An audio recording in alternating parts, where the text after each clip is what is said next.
Should we start? Dr. Devendra? Chivandani, Samiji, we can start. Okay.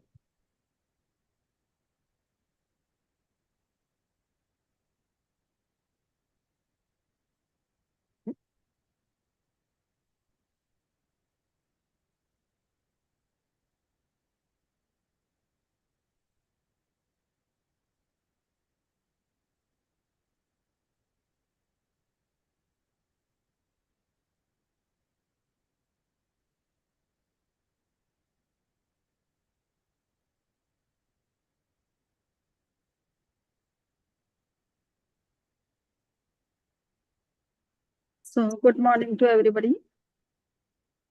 Today we are discussing about the problem of arthritis.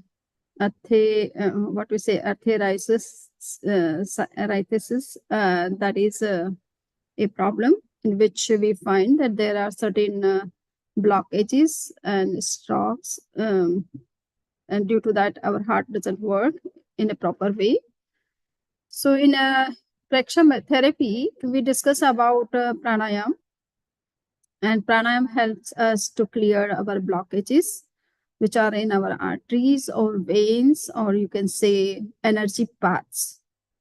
So, how we can learn about pranayam and how it should be done, what are the benefits of it, and what are the scientific studies going on pranayam, that we will discuss first, and then we will do practical session, especially meditation session, and then we will learn from doctor also. Dr. Devendra is with us, and the yoga trainer Deshmukh is also with us. So there are these different problems, and they look like the same: arteriosclerosis and arteriosclerosis. So they look like the same, but you are finding one just extra I in the spelling. And it is said that these are sometimes used to mean the same thing, but there is a difference between these two problems. Arthrosis happens when the blood vessels. Auto renew पे आ गया, इसीलिए तो phone किया था. Suril?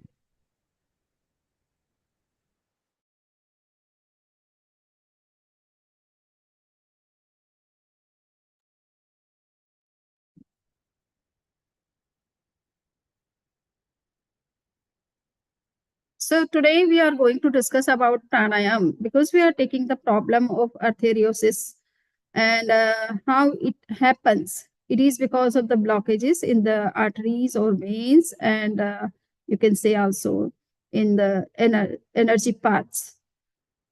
According to yoga traditions, we find there are 72,000 energy paths inside the body, and energy is flowing in different parts through those veins, or you can say nerves. And if there is some kind of blockages, and because of that, we find that certain part of our body is not working properly.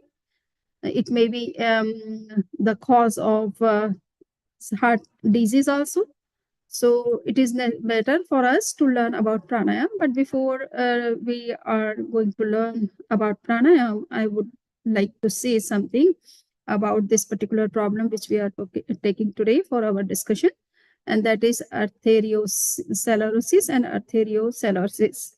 And you find that both are looking the same. Instead of that, they are having some difference in between. So arteriosis, which we are taking today, and the other one also can be taken by Dr. Devendra.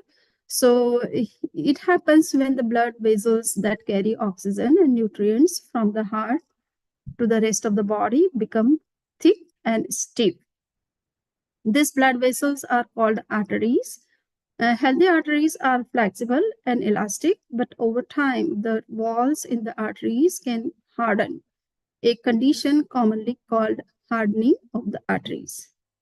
There is another problem which looks the same, but it is a little bit different, and that is arteriosclerosis, And it is a specific type of arteriosclerosis, which is the first we have already discussed.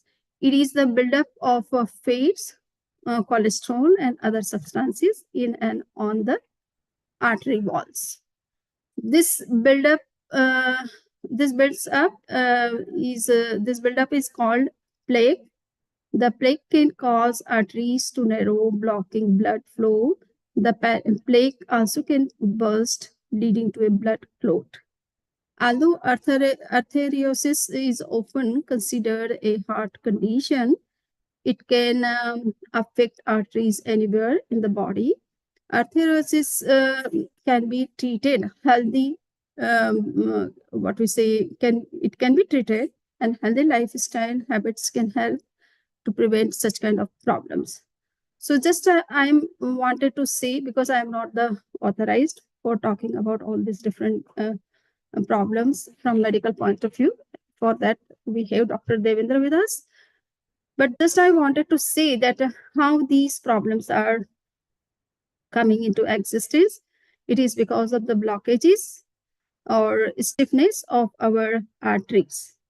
And for that, physical exercise and pranayama, that is the breathing exercise, can help us a lot to clear our arteries, our veins, our energy paths, which are helping to flow the vital energy throughout the body and reaching to each and every cell to revitalize them and to make them proper functional.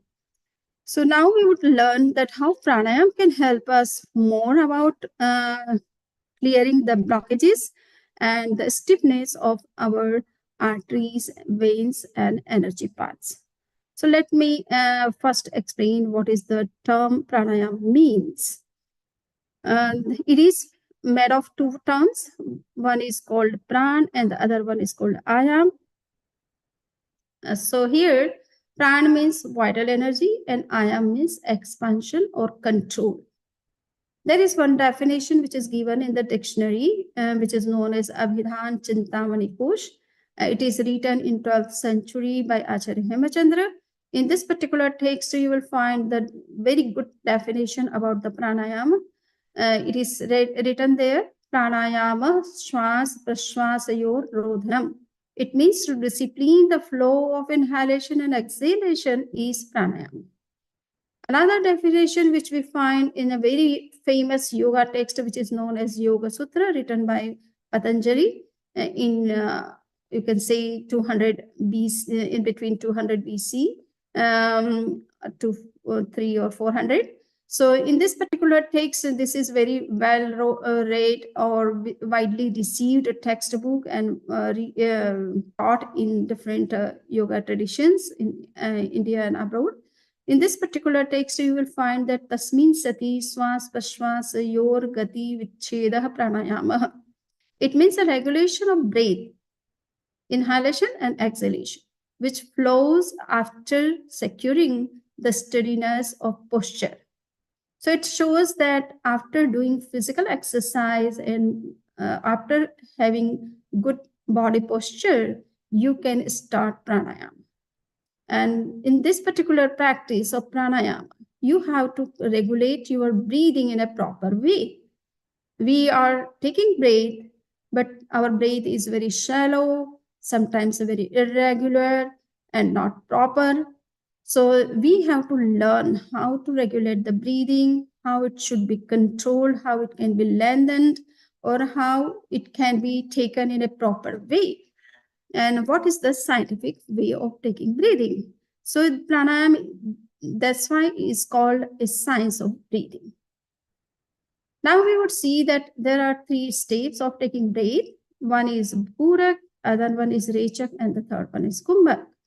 In Purak, we say that to inhale and to bring the air to the abdominal region is Purak or inhalation. It helps nourish the body.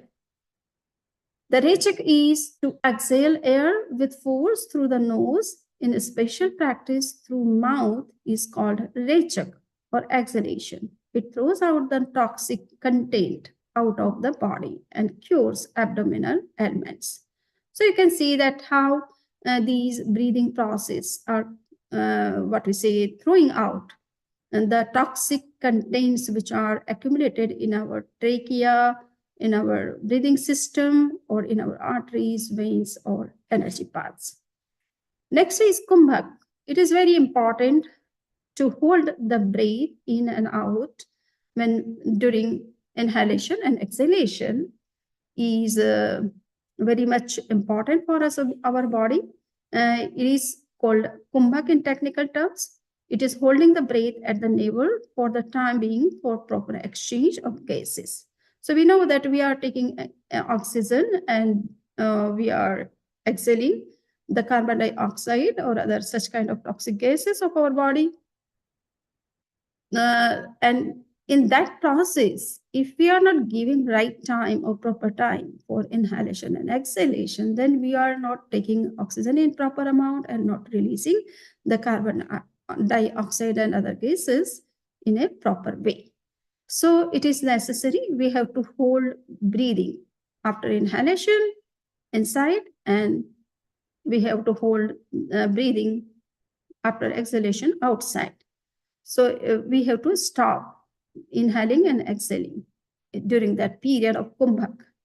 And that kumbhak time gives proper time to exchange the gases. The oxygen replaces the carbon dioxides and other toxic gases of our body when it goes in, but it needs little bit time. But if we don't give the time, we don't hold, then it comes out rather than reaching to the each and every cells or our body parts. So it is necessary that we have to practice kumbhak in between the inhalation and exhalation. Whenever we take breath, we use two nostrils, left and right nostril. So these two nostrils are also very important. Why we are taking breath through these two different nostrils? Why nature has created these two nostrils in our body? So left nostril represents the cool air or moon energy in the body. And the right nostril represents warm air or sun energy in the body. So you can check that whenever you are taking breath through left nostril, then your body is cooling down. It has very calm and cool energy. The right nostril is little bit hot, you can say. Whenever we breathe through right nostril, then we would find that there is little bit heat in the body. So it represents the sun energy. So whenever somebody has the problem of coldness, he can practice the breathing through right nostril. And if somebody has the problem of heat in the body, then he can practice breathing through left nostril. So that is called Chandrabhedi pranayam, and the breathing through right nostril is called Suryabhedi pranayam. Now we would see that internal kumbhak, as I have said, very, very important in between the inhalation and exhalation. So in internal kumbhak, what we do, we give time for more exchange of gases inside the body, revitalize our organs because we are taking oxygen and we are giving time to spread it throughout the body, reaching to each and every cell, revitalize it. So, and purifying the blood, etc. So it is really helping to revitalize or rejuvenate our body organs. It awakens inner potentiality. Since we need more and more oxygen, our brain also needs more and more oxygen in comparison to other parts. So it helps to awaken our potentiality. It boosts our energy level. It boosts our immunity system, and it boosts also our inner potentials to come into action. Next is external kumbhak is also very important for us, and it relaxes our body system when we release the toxic gases. No action, no metabolism, less consumption of energy. So during this external kumbhak also, there is the body is not comes to non-action mode. and there is no such metabolic process, though there is some process, but somehow it is also in a relaxed state, less consumption of energy. It happens that when we are doing kumbhak during after inhalation and exhalation, we are saving also our energy. Quiet and calmness of mind is achieved in this particular state of internal and external kumbhak also. Realization of divinity and intuition power. So these kumbhaks helps us more to go into deeper spiritual experiences. In Hindu tradition, we find 5 types of such vital energies which are working in different parts of our body and making those parts properly functional. So the first pran is called Udan. So it passes between the region of the head and the thorax. It activates the ears, eyes, nose, brain, etc. So the upper organs. The pran, the second vital energy, which is known as pran, though pran is a very wide term also, in which all these 5 types of pranas come, but the pran is here a special type of energy which is working between the larynx and thoracic region, and it activates respiration, heart, and lungs. The next vital energy, which is working, which is known as Saman Pran, it works between the heart and navel center. It stimulates and activates liver, stomach, pancreas, gallbladder, and the digestive system. Next is Apan Pran. So this Apan Pran circulates in the lower abdomen between the navel and the rectum, which includes the large intestine, kidney, excretory system. It throws out urine, feces, toxins, and waste materials. So you can see that how the prana is helping to bringing out of all these toxins and excretes out of body. Next is Vyan. So Vyan pervades the whole body. It distributes energy to all the cells, muscles, and nerves. Through Vyan, the whole body functions in a right and proper manner. So you can see these are different 5 types of vital energies which are working throughout the body in different parts and regulating all different functions. So if they are very clear and flowing in a proper way or working in a proper way, for that we need to practice pranayama. Aspects of nerves in Indian classics, we can see that in Indian traditions, or especially in yoga tradition, you will find that there are different types of nerves which have been discussed, though they are not different in the terms of what we say modern terminology. But you can see that in medical science, there are certain different terminologies, and in the yoga tradition, we find different terminologies, but they may be same, and they can be understood from yogic point of view and from medical point of view. So in yoga tradition, it is the nerves are called as nadi. So there are it is said that there are 72 types, 72,000 nadis or nerves in the body. And these nerves are recognized as the energy paths. What the medical science discuss about the nerves, they are mostly physical, what we say, arteries or veins, and they are recognized from medical point of view, how they are working to take our blood to each and every cells of our body. So their function is discussed from that point of view. But in yoga tradition, we find 72,000 types of nadis, and they all are recognized as the paths of energy or vital energy, you can say. So these are the channels of vital energy, and they are also spread throughout the body. You can see that each and every organ is connected with different nerves, and the nerves are helping to take the nutrition and the blood and oxygen to each and every cell. Similarly, you can see that the same can be used in the sense of nadis also from yoga tradition point of view. So there are three types of major nadis or nerves according to yoga tradition. One is Ida, other one is Pingala, and the third one is Sushumna. So Ida is called left channel of energy, and it represents parasympathetic nervous system. So you can see here that there is parasympathetic nervous system and there is sympathetic nervous system. So the left nostril represents the parasympathetic nervous system, and the pingala, which is called a right channel of energy, represents sympathetic nervous system. The sympathetic nervous system is connected with the right nostril. And there is Sushumna. So Sushumna is a spinal cord which is hanging in between the inside the backbone. So this Sushumna is called a central channel of energy, which represents the spinal cord.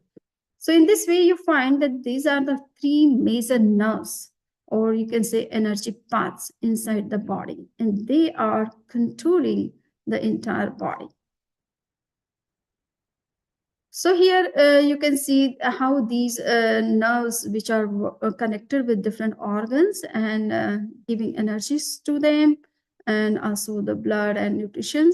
So they are working with the support of these nerves, and these nerves, how they are helping to different organs of our body to regulate their function in a proper way.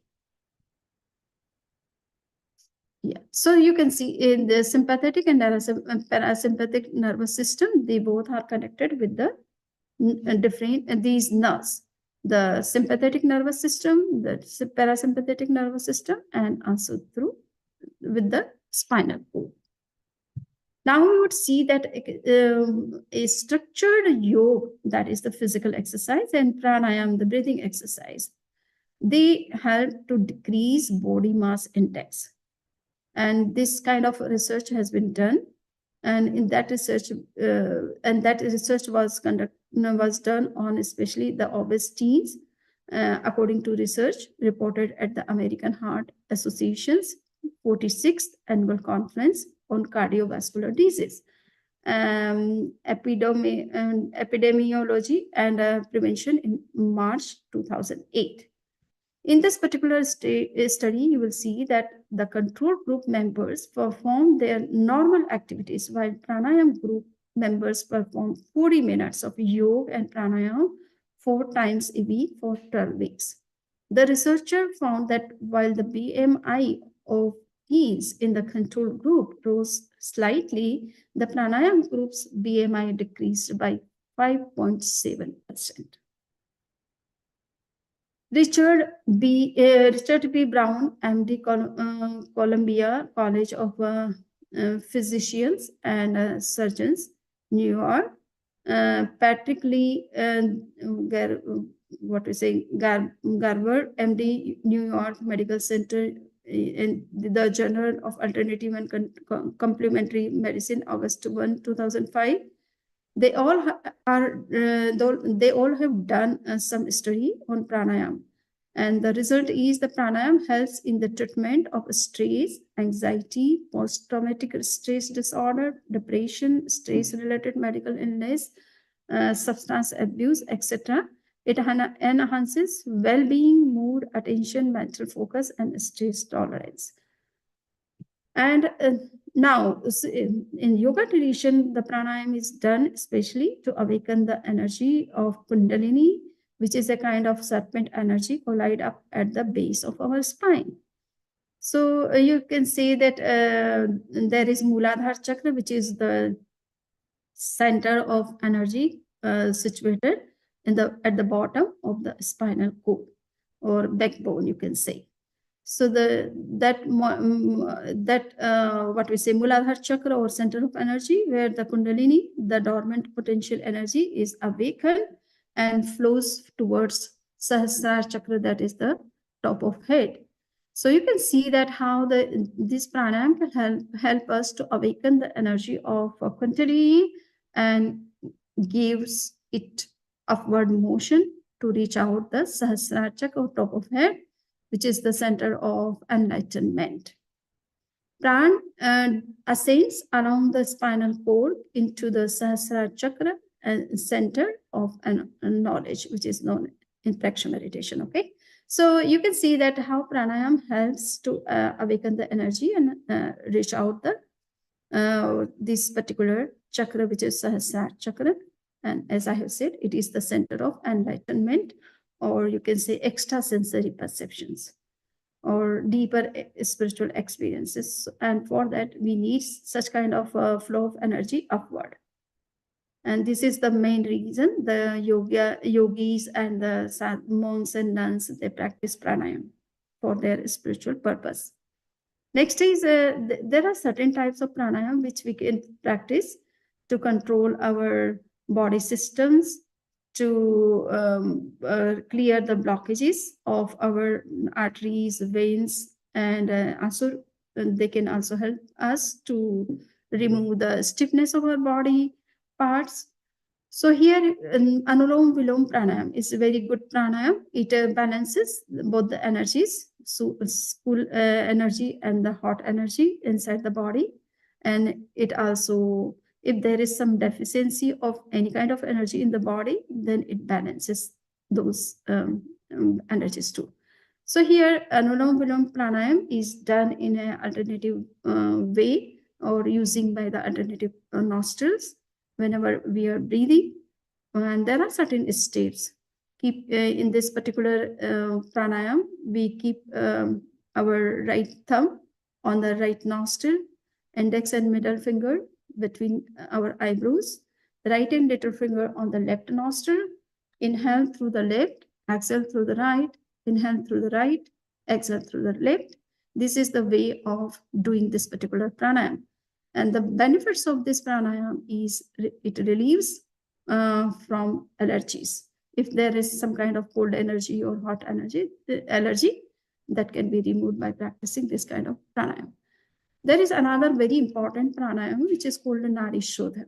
So in this particular pranayam, we inhale from left and repeat the same nostril or same breathing process through left nostril 4 or 5 times. Just we can see here that in this particular pranayam, we concentrate on navel or belly button with holding the breath, experience the moon energy there, exhale from left, repeat it 5 and we repeat it 5 times through left. Similarly, we can repeat the same exercise through right side, right nostril, and feeling the sun energy on the navel.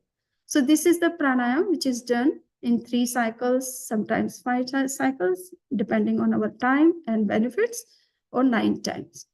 One can do this kind of cycles up to 20 minutes or 15 minutes.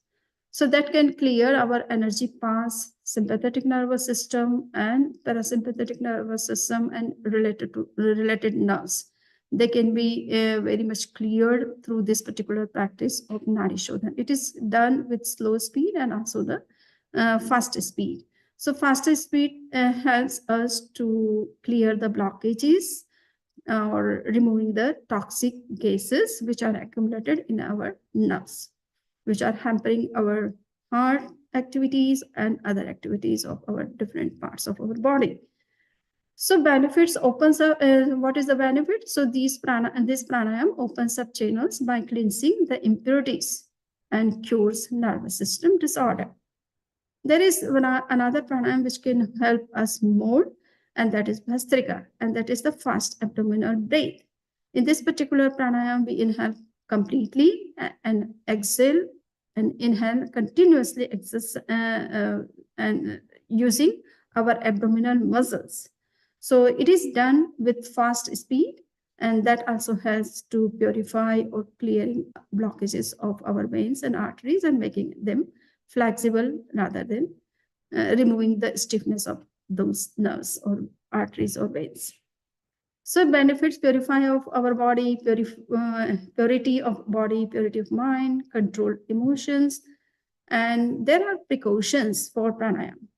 So whenever we do pranayam, we have to practice that we have to practice pranayam in the morning time.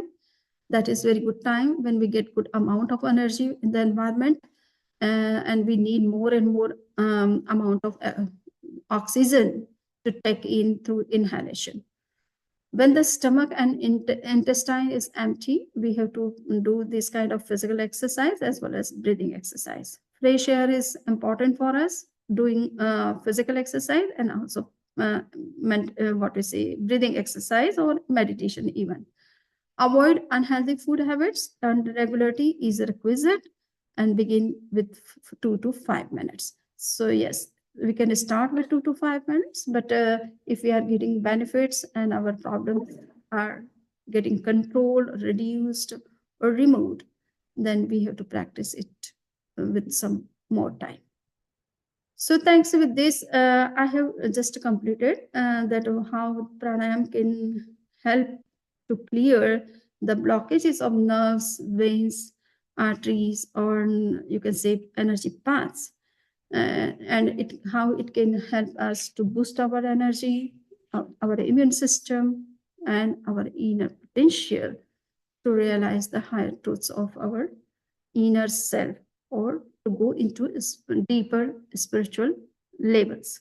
So I have done. If somebody has any questions, they can ask for 2-3 minutes. After we will do some meditation, and then Dr. Devendra will discuss about this particular problem of atherosclerosis. So if somebody has question, they are allowed to unmute their speaker and can ask. Vandamino Swamiji, Yes. Yes, you have some question? वंदामी आपने 5 किस्म के प्राण की बात की. Yes, 3 And types. and relationship of those prans to different parts of the body. Correct. So तो ये जो प्राणायाम के आपने 4 और 5 किस्म बताए, what's the relationship between those prans and these exercises? Okay. So I have said there are 3 types of main nerves inside the body. That is the sympathetic, parasympathetic, and sushumna.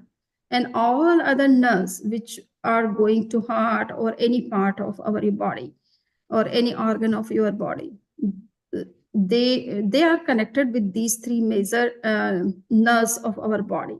So if we are clearing these 3 through this pranayam, then the other nerves which are connected with them, with these 3 main nerves, and thereby through different parts of our body, they are also helping to clear all those nerves. Okay, whether they are related to heart or whether they are related to other organs of your body. After all, these all the other nerves are connected with these 3. Is it? So वंदामी तो वो जो प्राण है जो उन जो प्राणों की जो बात की, Yes. that energy versus the energy that you're producing or creating through the pranayam, is it the same or is it different? See, there is already some energy which is within our body. Is it? Okay. The soul energy, the energy of the vital body, which is called a Tejas Sharir. It is already there. But those energies cannot work in a proper way if there are certain blockages in your nerve system, nerves. Right. Okay?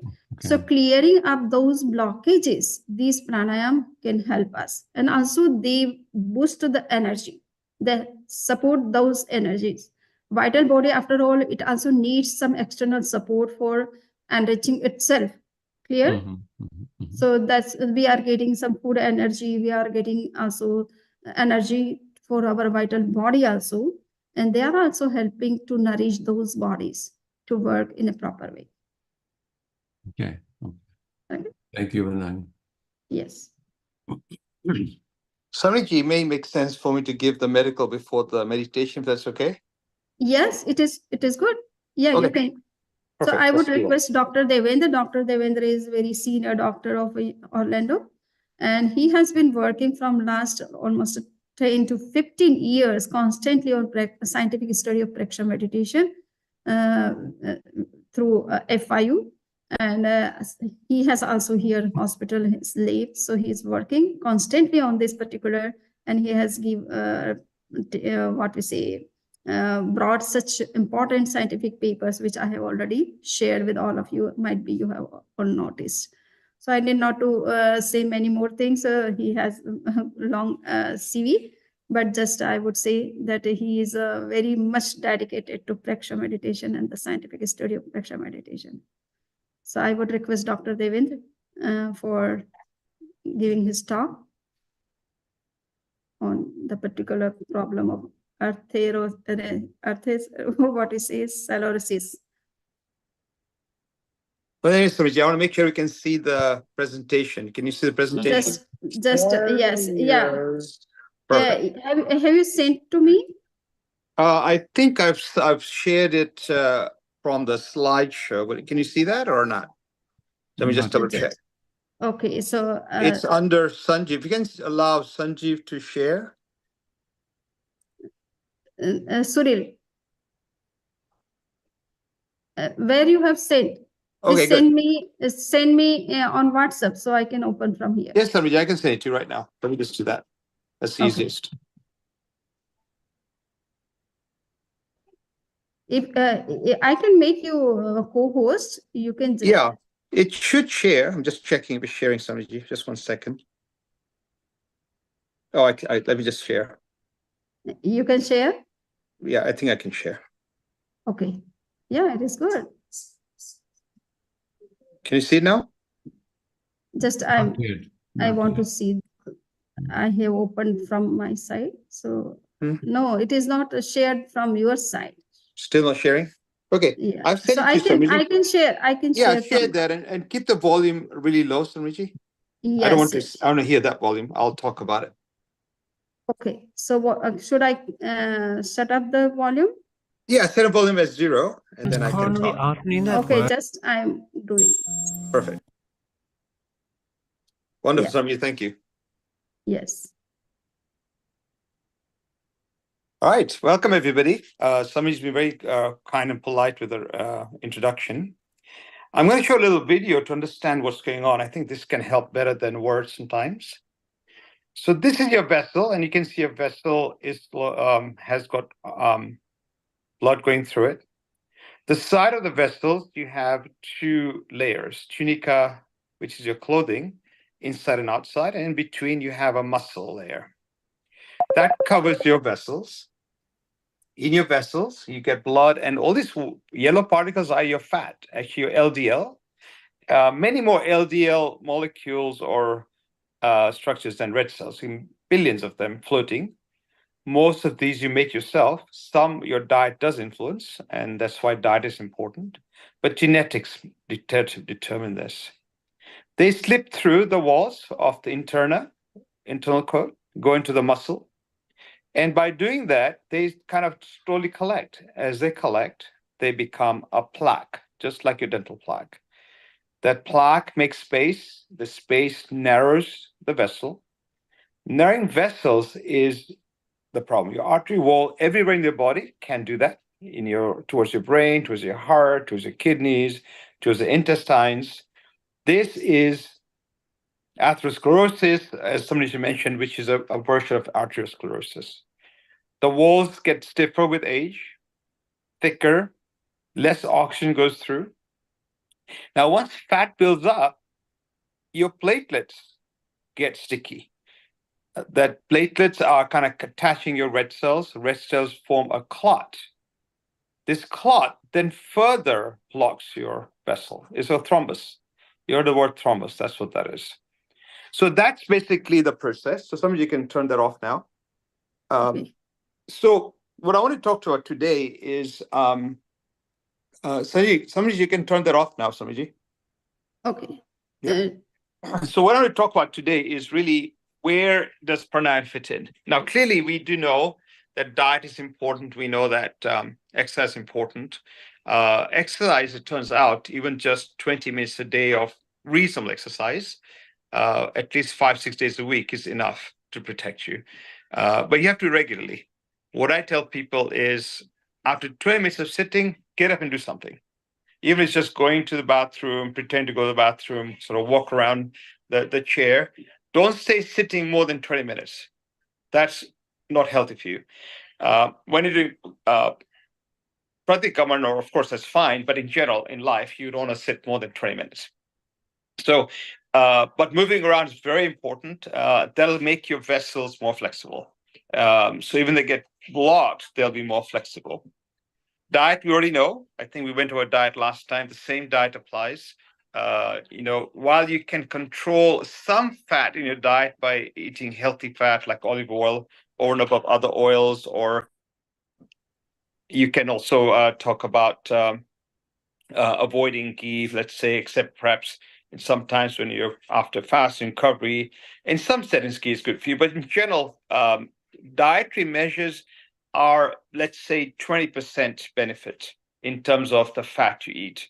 That's because cholesterol is made by you, by your genetics. So it's your inheritance from your parents and forefathers. So realistically, while diet helps a lot, you do have to still attend to your cholesterol production. You may actually have some of those variables that are very common in Indian subpopulation that raise the apoprotein E is not the same as in Americans, and we tend to have higher cholesterol and lipids in general. So some of those are hard to address just by diet. However, as some of you mentioned, meditation can help. So there is data that meditation with pranayama will lower your cholesterol also. Again, these have 20-30% benefit totally. They're not going to make it to level you sometimes want. So make sure you check with your doctor, because you might well also need your medicines to keep it low, mostly because of genetic risk that you carry with you. So diet is very important. In terms of other activities that you can control, you can't control genetics, right? You can control somewhat by taking medicines, but otherwise the genetics of who you are. Other things you can control is sleep. It turns out that sleep is very important. So you want to sleep similar time every day, sleep for at least 6.5 to 7 hours, maybe more. People believe that as you get older, you need less sleep, but it probably isn't true. You need to get your sleep in. Sleep and a regular cycle seems to be very beneficial for your heart and your vessels. They get relaxation, they get less work, they kind of wind down, they sort themselves out, and you wake up and off you go again. So you need to give your vessels, your heart particularly, but your vessels also, that break. And that break, if it occurs regularly, your body sort of aware of it, the rhythms with it, your cycles with it, you sleep better, you sleep consistently, you're relaxed, very important. Another factor which meditation can help is stress. As we well know, stress makes your inflammation in your body higher. You're more inflamed, which means your vessels and the area I showed you get sticky. So your fat and your other cells, the platelets, get stickier. That's simply cholesterol and red cells and platelets because your cortisol, your stress is up. That is enough to make you very sick, just that stress. We can't avoid stress. We've got jobs to go to. Some are lucky, maybe you don't have to work, you have to manage your money. It can be just as stressful. Many of us have to work paycheck to paycheck. You listen to a boss, you got to keep them happy. Stress is part of life. You cannot avoid stress, but you can handle it. And so pranayama is very, very good. Meditation is very good for stress, as you know. It's one of the benefits. It gives you a very positive outlook. All this has been studied. Particularly Preksha Dhyana has been found to be specifically good at reducing negativity. In a study that some of you mentioned in young adults, we found that just 3 times a week, 20 to 30 minutes a day for like 8-9 weeks, and the negativity, which is your controlling of your shocks and systematic issues that you see, dropped 20%. Your stress level dropped, your anxiety dropped. And that's all they did. And these are really not even people who knew about Jainism or meditation in the past. So very powerful techniques. So you want to kind of control your stress. So we talked about diet, and we can go diet again for any questions, but we went to it last time, and a similar diet is going to help. The similar diet for diabetes, similar diet for very similar. You talked about your exercise, and very important. It is absolutely important to exercise. Exercise comes even from our shastras. Very, very important to exercise and do at least 20 minutes. That is a basic minimum daily. I would probably go once you get 20 minutes and get going every day, get routine. I would build on that. Don't worry about how hard it is. Even walking is fine. Of course, fast walking is better. But even if you can just walk, that's still fine. Then, of course, the third thing we talked about right now is your sleep. The sleep cycle is very important. That's, again, your choice. Sleep cycle is your choice. You decide, you determine, you set the clock, you turn off your TV or your cell phone. You put your cell phone away after sunset. Perhaps you want to see it for half an hour to catch up some weather or whatever important things. Then put it away. All those things that stimulate you will keep you awake. Your brain's awake. You're not even sleeping well. So you need to get this very, very nice routine going, right? Go to sleep at a set time. 20, 25 minutes variance is okay based on your other work that you're doing. Wake up at the same time before sunrise, very helpful. You'll get restful sleep. And that rest is very important, right? So now we've talked about those things are entirely in your hands. Nobody needs to change. It's just your control, your wishes, and you do it. On top of that, manage your stress. And that's, again, diet can help, we know, and we talked similar diets we talked about can help, but particularly powerful is this meditation pranayama. We found that when you meditate and you do these techniques as we did in these 8 to 9 weeks, many, many things in your body change. Not just the feeling better, which is very nice. You feel better, you feel alert, and you're more focused. But your system changes, your inflammatory tone. So your body has a tone. I'm this inflamed, this inflamed, this inflamed. If I'm stressed, I'm this inflamed. If I'm really angry, this inflamed. If I'm very, very greedy, jealous, and steal, I'm this inflamed. My inflammation tone is set based on what I'm thinking, I'm seeing, what I want, my desires is set. If you meditate, as I mentioned, which is what somebody's teaching you, pranayama is, of course, very good. You will lower that tone. So your basal level is very relaxed at every cell level. Within the cell, within the DNA, your DNA is switched off to a level where good DNA is active and the bad DNA, which you need for fighting and safety, you tone down because you don't need it. That's necessary if I'm fighting, necessary if something's happening outside the house I don't want to protect my family. But I don't live like that all the time. It's not good for me. That's only for flight or fright, not for regular life. Yet we're doing that regular life. We're constantly ambitious, constantly criticizing or attacking or looking at news and getting provoked by what's happening in a war that we cannot even influence. Instead of saying, I'll do it once a day and I'm going to turn it off. I'm going to relax because my mode, when it's relaxed, allows better blood flow to my vessels, better blood flow to the walls of the vessels, better cleansing of my vessels because there's no stress. My blood flow is smoother. My oxygenation is more effective. My vessels, which are elastic, can get back to elasticity before they get so fibrous that they can't. Very important. Do it early. Do it all the time. Now you've got all the tools to control this. These tools are all that matter. And if you do this early enough, you probably won't need medicines. If you do medicines, it won't be that big a dose. And you might even get breaks with your medicine.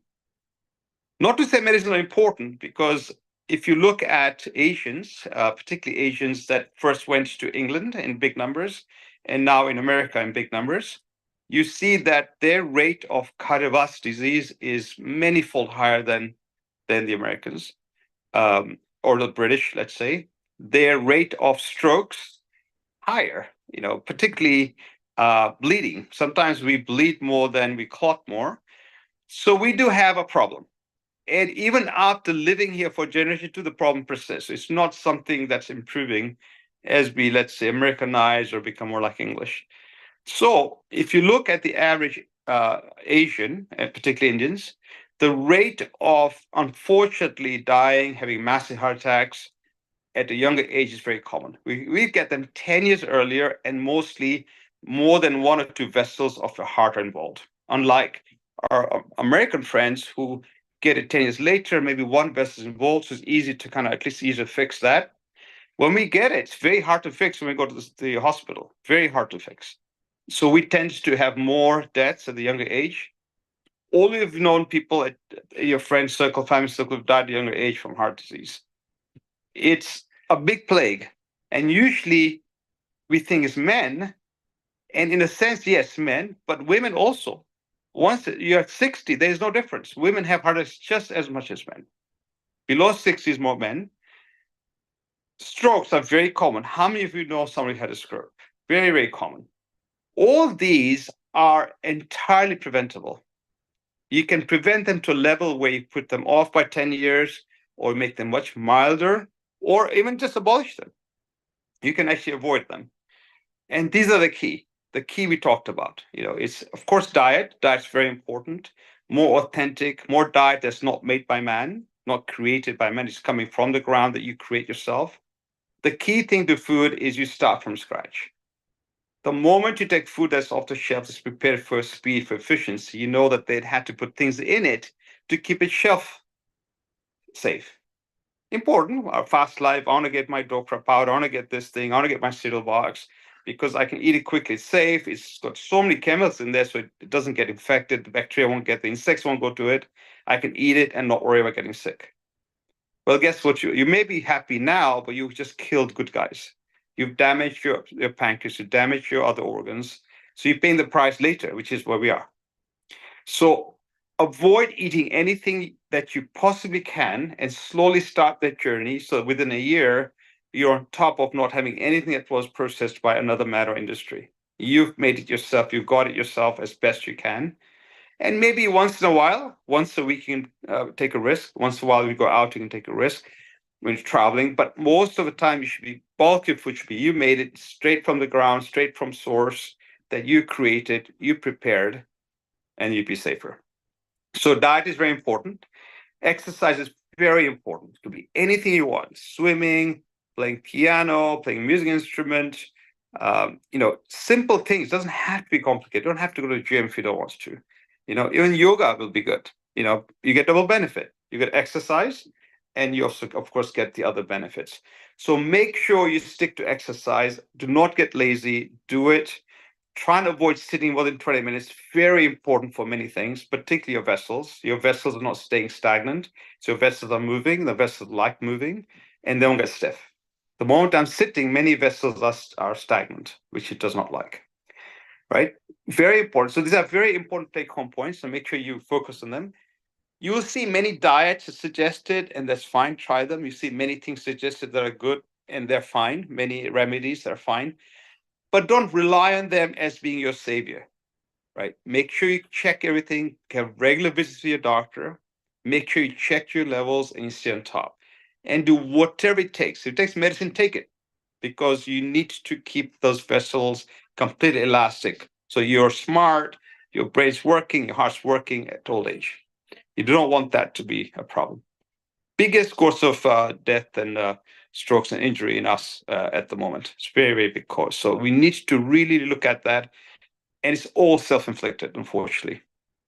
Right. Now, finally, before I finish, one other thing I want to make sure we all think through is when we have illnesses that we know are definitely going to occur, right? The odds of us getting some of these are extremely high, right? We need to also educate our younger ones, right? So it turns out that even women in their 40s are now getting strokes and heart attacks. So nobody's immune in our culture. Nobody's immune.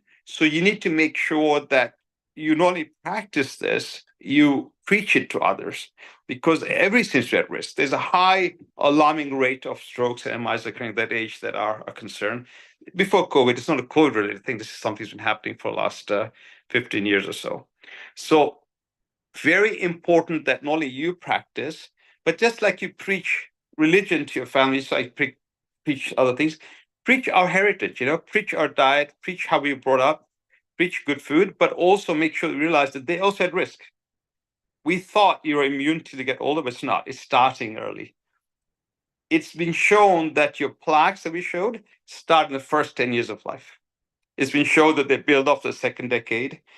In your 30s, you can have MIs because your plaque's already there. And sometimes it'll break free and a clot will occur. So it's something that we should go back and fix, not just for ourselves, but our own friends, family, and next generation, because it's going to be also their problem. We now know that moving from India to America in 2-3 generations has the same risk. Just because in America doesn't seem to be enough to help them. We're not getting close to American risk. We're still carrying the high risks that we brought from India, where we came from. So it's very important we sell the message to everybody. These are such important public health issues because they affect us in such a bad way. So I want to take this very seriously, take note. Any questions, of course, now, later, anytime, I'm happy to ask. But please focus on those risks. Very important for you and yours. Finally, there's growing evidence that these things also affect your rate of dementia. There's more association with your vessels and dementia than we thought. So even the people who are getting old age dementia, that still seems to be partially linked by your vessels getting thick and hard. So that newer data makes it even more riskier than we thought. So please take heed of this. This is probably the most important talk you're going to get. And look at this very carefully and please apply it to your lives. Okay? Well, thank you, Mr. Miji. Thank you. Thank you very much, Dr. Devendra. If somebody has any question with Dr. Devendra, please ask.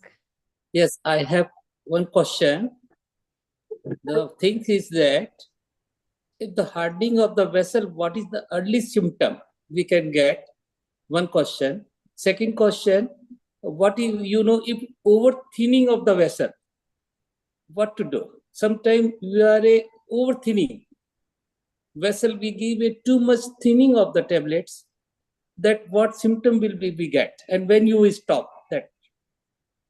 Yeah, so first, it's good questions. Both are very, very good questions. I'll try and help with both of them.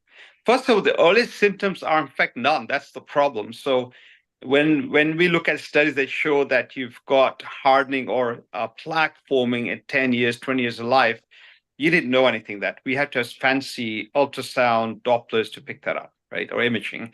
So for the first 10, 20, maybe 25 years, 30 years of this development disease, you will not feel anything. You will not know. That's why it's a sleeping danger that's going.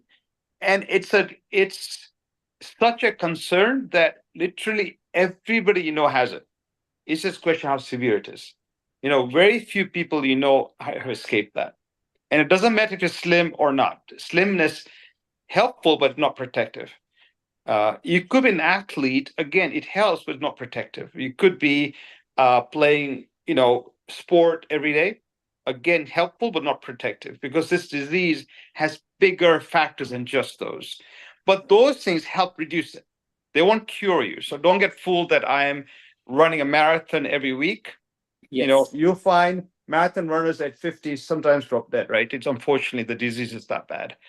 Smokers are worse off, but non-smokers are not that much better off. So you can't rely on those common things, which are very important. You got to do one step further. So the next question is, what's that one step further? Which is a very good question. We don't know how to reverse this. None of the medicines so far can reverse plaque that we know for sure. There's hope that the statins could, but it's not been shown conclusively, and we're not sure that's real. So some studies that suggest that statins may help are probably not been fully vetted. So realistically, prevention is the only solution. There is quite likelihood, though, and there's a paper in American Journal that somebody's also mentioned in 2022, and the one before, which show that pranayama and yoga might help. And the reason it might help is it helps oxygenate you better. So there's a thought that your plaque's effect can be mitigated because you allow more perfusion oxygen and your vessels stay more elastic. So I've got a feeling that probably as we do more research, we'll find that proper pranayama yoga, where you do at least 5-10 minutes a day regularly for many, many months, you'll start seeing some suppleness, right? So even though the plaque is there, but my vessels supple, they can still expand and contract and mitigate, means just counteract some of the problems. So I've got a feeling that truly I feel that we'll see that. And the reason I can say that also is our DNA and RNA changes we see with meditation are pointing that direction. They're pointing to better oxygenation and better control of scarring. Your scarring is down. So when you get thickening, hardening, some scarring going on, well, it turns out when you meditate into yoga well, the scarring tendency drops, inflammation drops. So I think you probably have the best weapon that our ancestors gave us for that, because nothing Western is actually cutting that back. Blood thinners are important because, as you saw, the platelets are sticky and they set fibrin, and then the blood clots, and the clot, the thrombus, is a final step to your attack. So my vessels are narrow, but to block them, I need either the tear in the vessel or the platelets clump the red cells and then block, right? And so thinners, blood thinners, we talk about like aspirin, are important when you have some disease because that will stop that sudden block. My disease is there, but the sudden block is suddenly knocks me off. I've collapsed. I have my stroke. So you need to take those thinners so that you stop that sudden block. All right. So ask the questions. Thanks. Thank you. Any other question?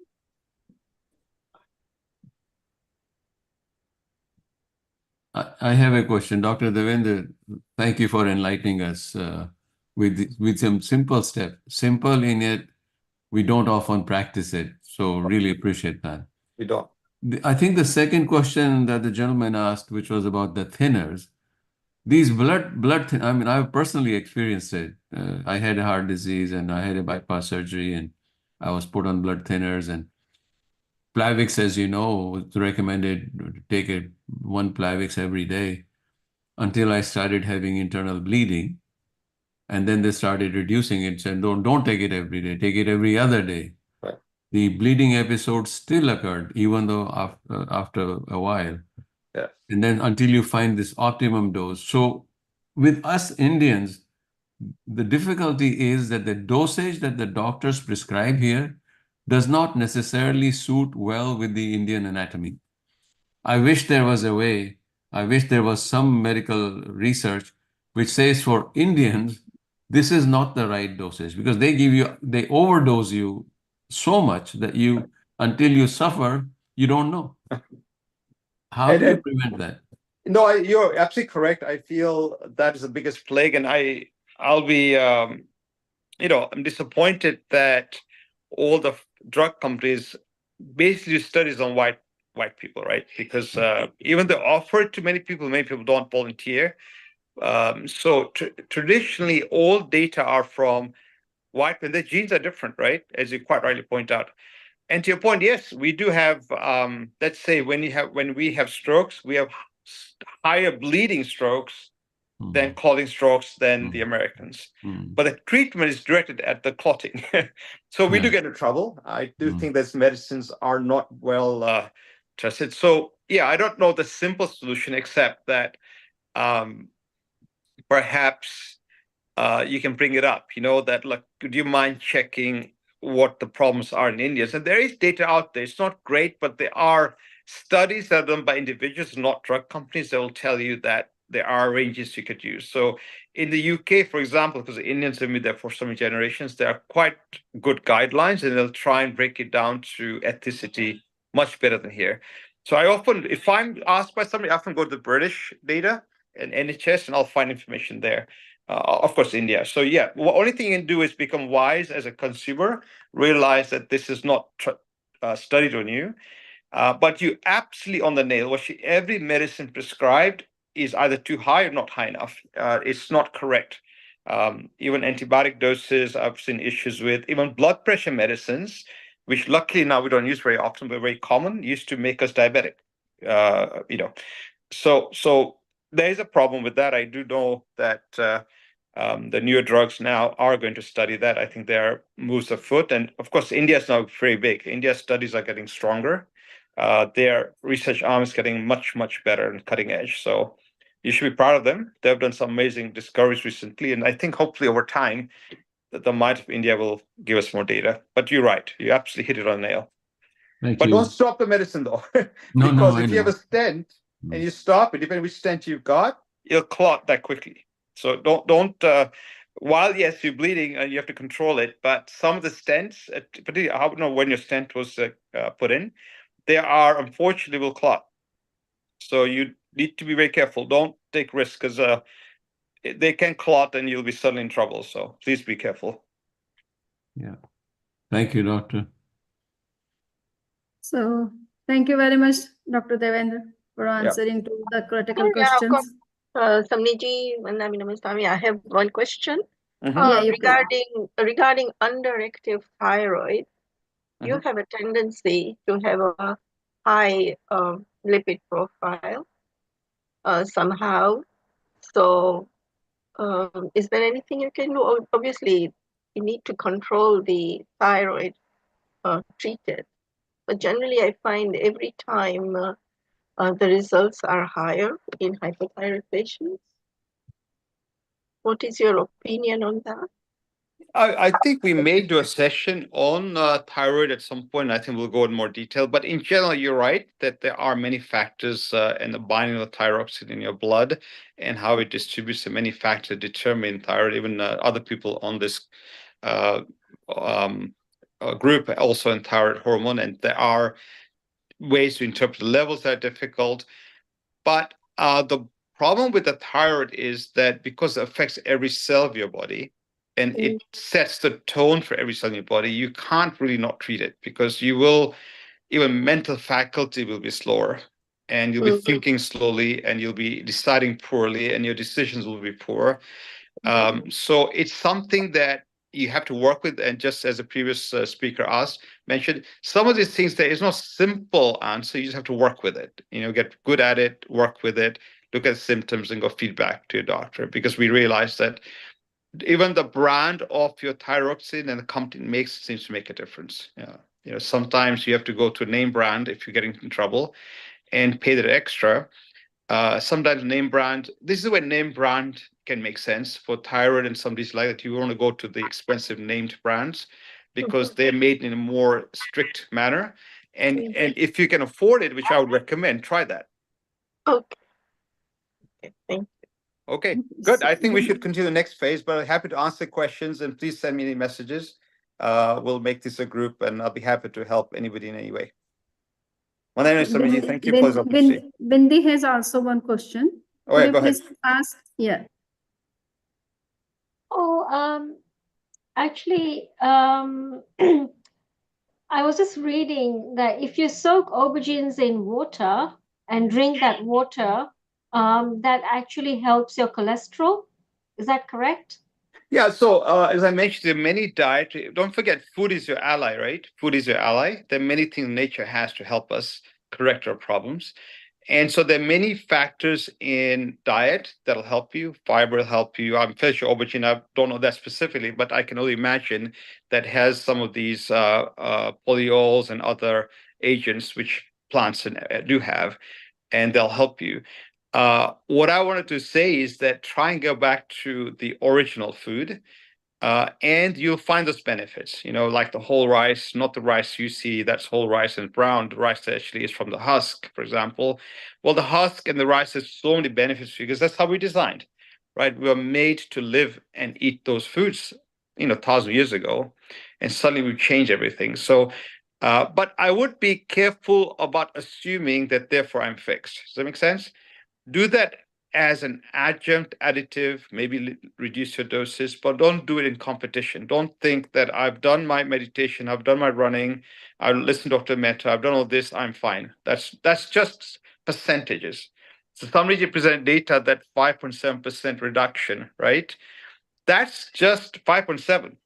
That's not, you're still 94% in trouble. Does that make sense? You still have to work through the rest of it. So don't get fooled by people saying that this helps somebody, because it doesn't work. It only works at 5-10%. I may be enough that 10% is enough for me, but for you may not be enough. So make sure you don't get fooled by that.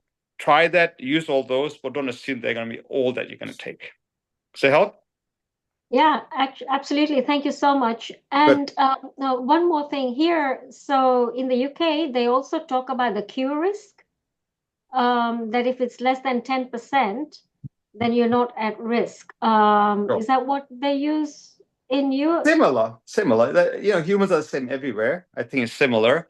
However, given that you are heritage as high risk, it's no point taking chances from data. You want to do the opposite, right? You want to maximize and you live in a way that you protect you. And if you do that, your others in your family will do the same. So I don't think that we are beyond just looking at ourselves. We're looking at our whole family and friend circle, right? We have to influence others. You're here because you're interested. Imagine how many of you are not even interested, don't care, running around, that don't even know, right? So when I teach somebody, I give them responsibility to help others because that's my goal in life. So you want to practice it, even if you think you don't need to do it, live it, and be an example to others. Because I think so many Indians I see, so many of our family members are, it's just it's a crying shame because it's all preventable, right? And so it's the data is ridiculous, millions every year, just ridiculous amount of data. It's far more than any other crime is self-crime, right? Lack of awareness, knowledge, and then not applying simple rules to your life. Very, very important message. So I hope that you practice this even if you're safe, because it's better to show that this is the way to go. Right. Thank you so much. All right, good. I think Krishna Bhai is ready to start, so I'm going to sign off. Yes, thank you. Thank you, Dr. Devendra. Now, I would say that we have a yoga exercise, as you have heard from Dr. Devendra also, that if we sit at one place for longer period, then also it creates problems in our arteries or making it more stiff, or there may be accumulation of toxic gases, etc. If we move here and there, then it makes our muscles flexible, nerves flexible, and also helps in blood circulation and oxygen intake. So just I want to say that your physical exercise, breathing exercise, mudras, and mantras, they are very, very important to deal with such kind of problems of blockages and pains, etc. So now I would say that since Deshmukh is giving session from India, so he should not be late. So I'm instead of giving meditation in between, I would request him to give yoga session. He will discuss about physical exercise, breathing exercise, and postures, how they can help us to clear the blockages or to make our arteries and veins flexible, and helps to prevent the strokes of the heart. So now Deshmukh is with us. I am just removing the spotlight first. And now.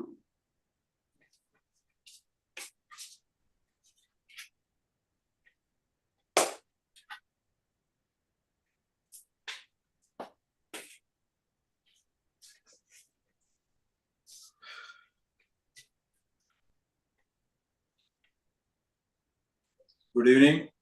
It's good morning for you. For me, it's good evening. See, Dr. Devendra talked about atherosclerosis and whatever the cardiac problems are there.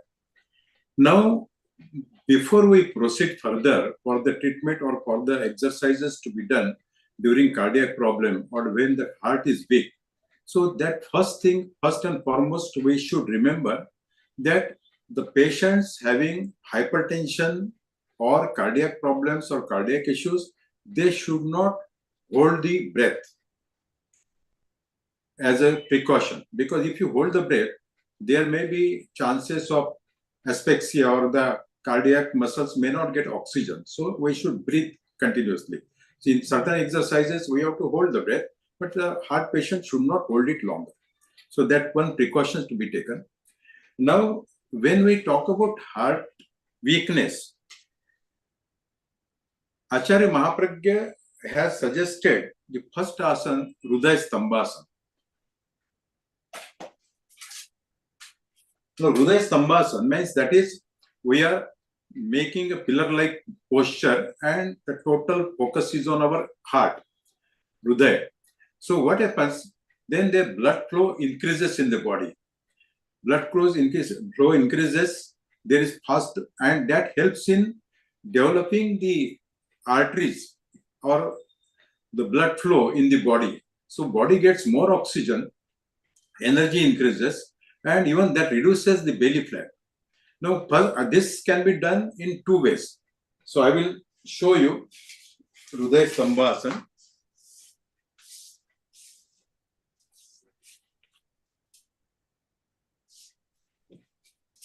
I hope you are able to see me. So you have to lie down on your back that is supine position. Both legs together, both hands near the body. First, you have to breathe in, and while breathing in, you have to take your both the hands backside, behind the head. Then, while breathing in, you have to lift your legs and hand and your neck at a time to make a 45-degree angle in the body. So it is like that. So while breathing in, lift your legs and hand to make this posture.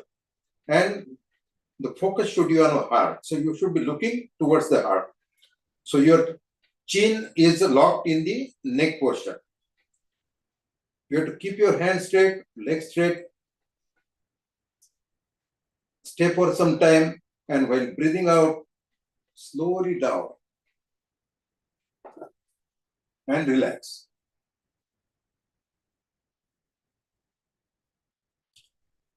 Deep breathing.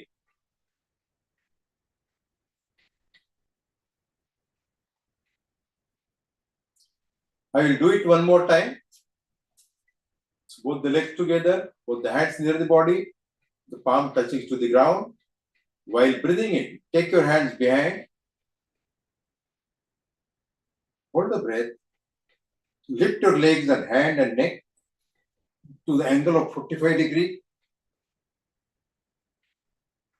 The focus is on the heart, or you're looking towards the heart. You will find the stress in the stomach, belly. Slowly down and relax.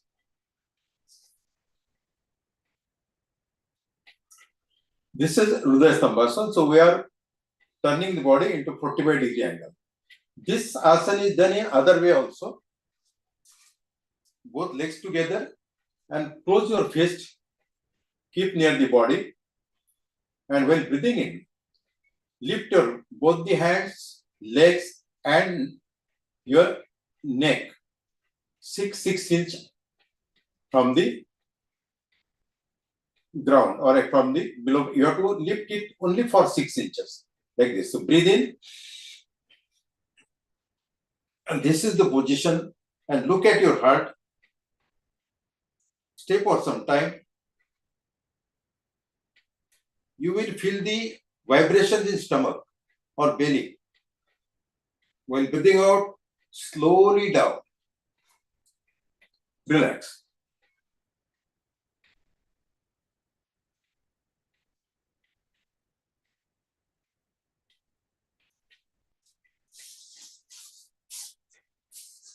When you sit in your asana, you have to take a side turn and then gradually sit. Now, in this asana, what happens when we are lifting the body up? Your head is up, neck is up, legs are up. So there is an angle of 45 degrees, and that time there is more pressure on the body and blood flow increases. So because you are doing stressful or rather with activity, so their blood flow increases to the body. It reaches to all the parts of body. Secondly, your legs and hand become stronger. Third, your stomach, belly flat decreases because the pressure is on belly, your shawls, your breath is held already, and there is a pressure on the stomach or belly. So that reduces belly flat. So if you are doing regularly, that reduces belly flat. Also, more oxygen is provided to the body. So heart becomes active, or even your arteries, they become gradually. It will not happen in a day or so, but when we are doing it regularly, the elasticity of our arteries increases. In atherosclerosis, what happens? The cholesterol deposits in the inner wall of arteries, that becomes hard or rigid, and that's why the heart has to work more. The ventricle contracts faster, and then we call it as a hypertension or high blood pressure. So this will help to make the blood flow normal to the body, and it increases that during this time. So this asana you can do 4 to 5 times. So 5 times you can do. But if you are not in a good conditions, gradually increase. So initially do it for 3 times, and do it gradually. Increase the time. Initially 10 seconds, 15 seconds. You can increase the time also. So this is the one asana which is suggested for cardiac weakness. So this will help for blood circulation. This one asana, so Hridaya Stambhasana, I have shown in 2 ways. So in both the ways it can be done. The first is the correct way, which is little difficult. So those who find it difficult, they can do the second one, which I suggested. So this is Hridaya Stambhasana. So your body becomes like a plank. So that way, and your focus is on heart. So it is Hridaya Stambhasana. Second is Yoga Mudra. Yoga Mudra, when you are doing, so you have to do it in Padmasana. But Padmasana may not be possible for everybody. So you can do it in Vajrasana also. For Vajrasana, you spread your legs, fold your right leg first. The heel should go below the buttock. Then shift your body weight on the right leg. Then fold your left leg. So this is Vajrasana. So the situation will be like this. Vajrasana. Both the feet together and you are sitting on the heels. So when you sit in Vajrasana, both the hands on your thighs. In Yoga Mudra, initially first you keep your body straight. Your vertebral column and neck should be in one line. Secondly, now what you have to do, close your left fist and with right hand, hold the left hand behind back and pull it down. Pull it down. Your back should be inward. Shoulder should be straight. So this will be the posture. And while doing Yoga Mudra, so you have to breathe in, and while breathing out, gradually bend in your waist region, not in back. So waist region, and slowly go down. Try to touch your forehead to the ground. Once you touch your forehead to the ground, this is normal breathing. Don't hold the breath. Normal. Breathe normal. And now lift your hands if possible. Whatever you can lift up.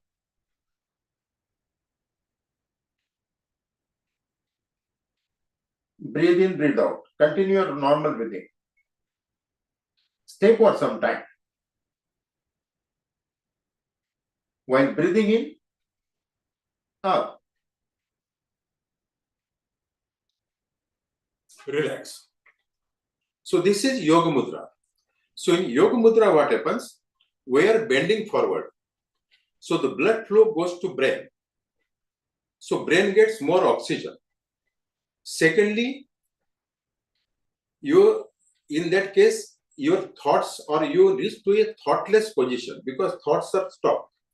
So our concentration is on the activity. Secondly, blood flow increases to the head, and that makes you fearless as well as calms you down.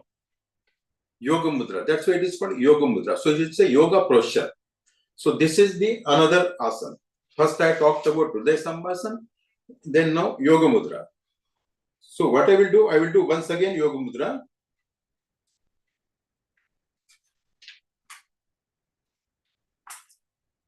So again, I am holding left hand with right hand, pulling it down near the feet, breathing in. The shoulder should be straight. Breathe in, and while breathing out, slowly bend your waist region. Try to touch your forehead to the ground. Normal breathing. Now lift your hands if possible. It's not necessary. You can lift it or not lift also. So lift it, whatever you can do. Stay for some time. Continue normal breathing.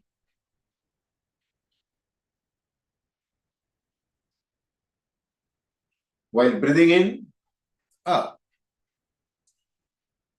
Now, all asanas, all these mudras or posture, when we are bending forward, they are helpful in diabetes also. Because here the pressure is on your stomach, on liver, small intestine, large intestine, pancreas. So all these internal organs gets activated. So there is more secretion of your insulin also. Pancreas become active. So this gives massage to all the internal organs. So even it helps for digestion also, even in proper digestion or in absorption of the fluid. Plus your pancreas gets, even it helps for spleen also. So this is the Yoga Mudra. So this is suggested for cardiac weakness. So first I talked about Hridaya Stambhasana. Second is Yoga Mudra. The third asana is Pavana Muktasana, which I have already done on the first session. I will do it once again. Pavana Muktasana. So you have to lie down on the back,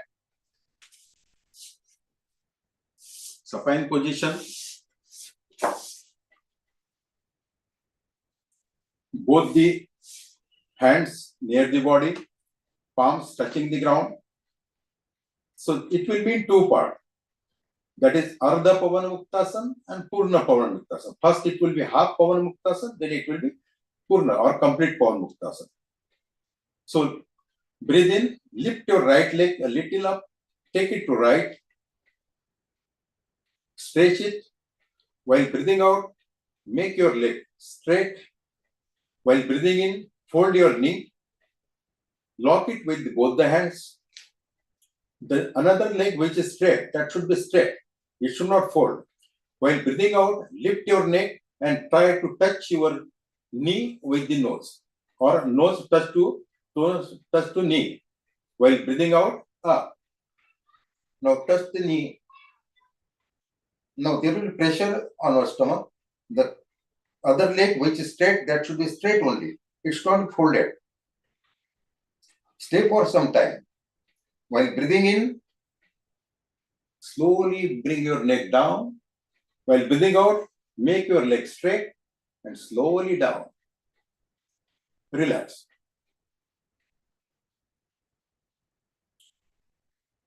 Now we have done it with right leg. The same activity to be done for the left leg. So breathe in, lift your leg, left leg, maybe 2 inches or 4 inches. Take it to left side gradually.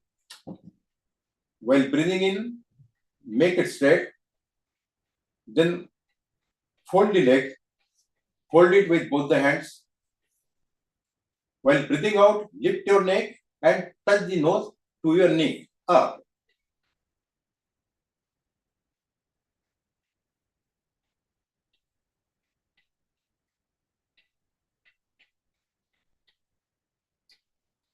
Breathe in, bring the neck down.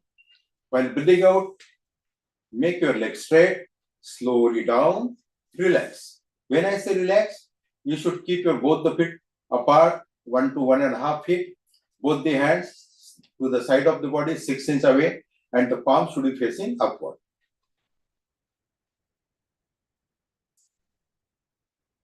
And this we have done half, that is first with the right leg, then with the left leg. Now, when we do the complete Pavana Muktasana, that is Purna Pavana Muktasana. So, same position, breathe in, lift both the legs, maybe 6 inches, take it to right. While breathing out, again, straighten the legs, fold it. While breathing in, hold it with both the hands. And while breathing out, lift your neck and try to touch the nose between the knees, up.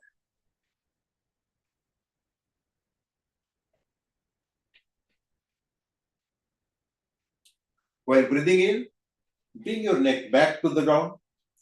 While breathing out, both the legs straight and slowly down. Relax.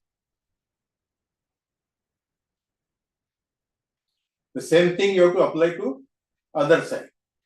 Again, same position, breathe in, lift both the leg, take it to the left side. While breathing out, make it straight. While breathing in, fold your legs, hold your knees, hold it with both the hands. And while breathing out, lift your neck and touch your neck, nose between the knees, up.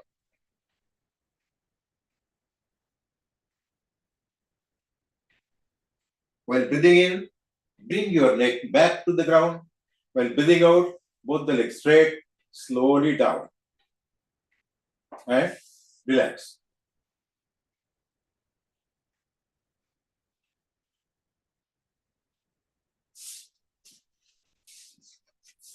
this is how we can do Pavana Muktasana. First it is half, that is with one leg, then it is complete, Purna Pavana Muktasana. Now in Pavana Muktasana, see, when you want to see the benefits of any asana or any posture, you have to experience wherever you get a stress. Now here what happens, the stress in your legs, in hands, in your neck also. So what is happening, all those organs become active. So Pavana Muktasana, the name itself suggests that it will relieve gases. It will improve digestion. Your hands and leg become strong. Your shoulder becomes strong. Your thoracic cage becomes strong. So you're breathing in and out also, your breath becomes longer, or what we call Dirgha Shwas. So it's a long breath. So because the benefit is when you breathe in, breathe out slowly, gradually, and make it long. So what happens, there is more oxygen inside, body gets more oxygen, more carbon dioxide comes out. So your body gets more oxygen and energy because of glucose. And your heart also requires oxygen, heart requires glucose. Similarly, your pulmonary or lung also requires oxygen and glucose. So there is more quantity of oxygen, so body becomes healthy and strong. And this is a good asana, especially for gases, constipation, etc. Your digestion improves, and there is a massage to the internal organs also.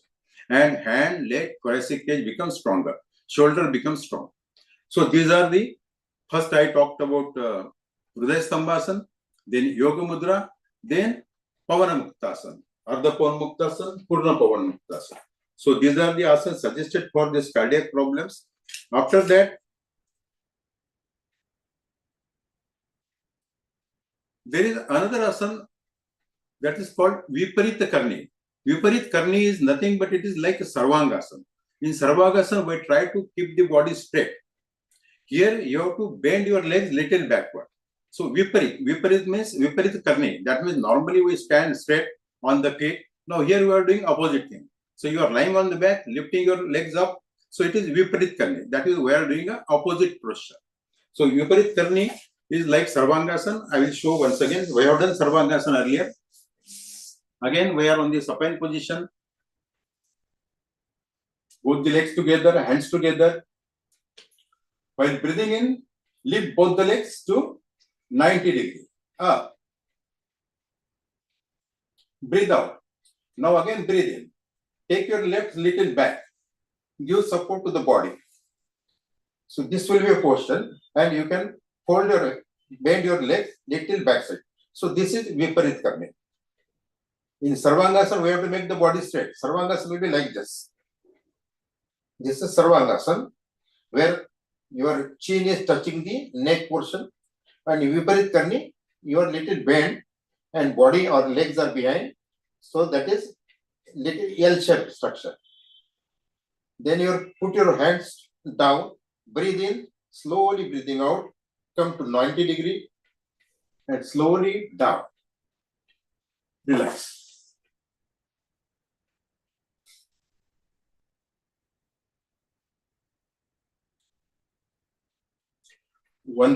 One time more, I will do this. Viparit Karni once again. So while breathing in, both the legs 90 degrees up. Breathe out. Again breathe in. Take it little backside. Give a support to your waist region and bend your legs little backward. This is Viparit Karni. Then breathe in.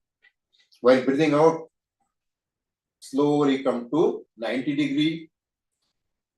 Again breathe in and breathe out and relax. So this is Viparit Karni.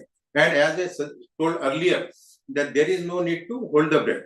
Only while breathing in, you have to take the breath. Once you reach the upward, you can breathe normally. And again breathe in, come down to 90 degrees, and again breathe in and breathe out and come to normal posture. Here you get all the benefits of Sarvangasana. Sarvangasana means that gives energy to the entire body. Similarly, this Viparit Karni also gives benefit to all the organs of the body. There is more blood flow to our mastish or our head area or brain. So brain gets more oxygen. So memory improves. Plus, this is good for eyes also. Moreover, when you are touching your chin to the neck region, so our Vishuddhi Kendra, or that is thyroid and parathyroid, gets activated. So that gives balance of hormones. And all these asanas, they help the glands. When we have done Hridaya Stambhasana, so there also all the glands, there is pressure on adrenal gland, gonads also, and the pancreas. So all these organs gets activated. So there is hormonal balance also. So all these asanas are helpful, especially in cardiac weakness, or those who are having cardiac element. So one thing, always keep in mind that there is no need to hold the breath outside or inside. So these are the asanas which have been suggested for cardiac problems. After this, there is one yogi kriya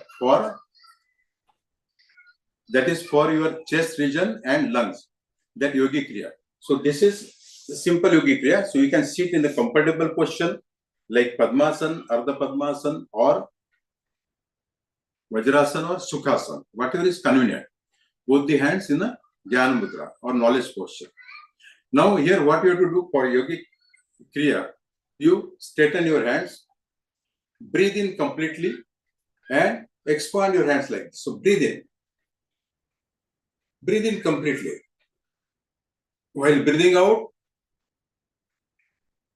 bring your hands together. So breathe in, breathe out. Breathe in,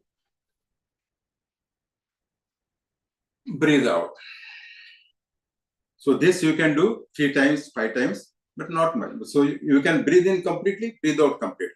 So there is more oxygen going inside, more carbon dioxide is coming outside.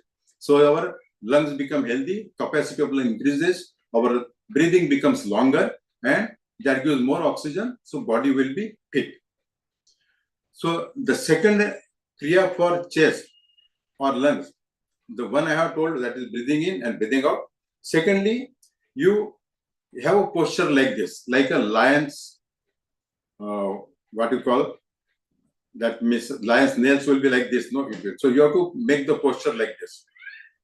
And as if you are pulling some big item or any big thing or very heavy thing. So you have to pull it behind.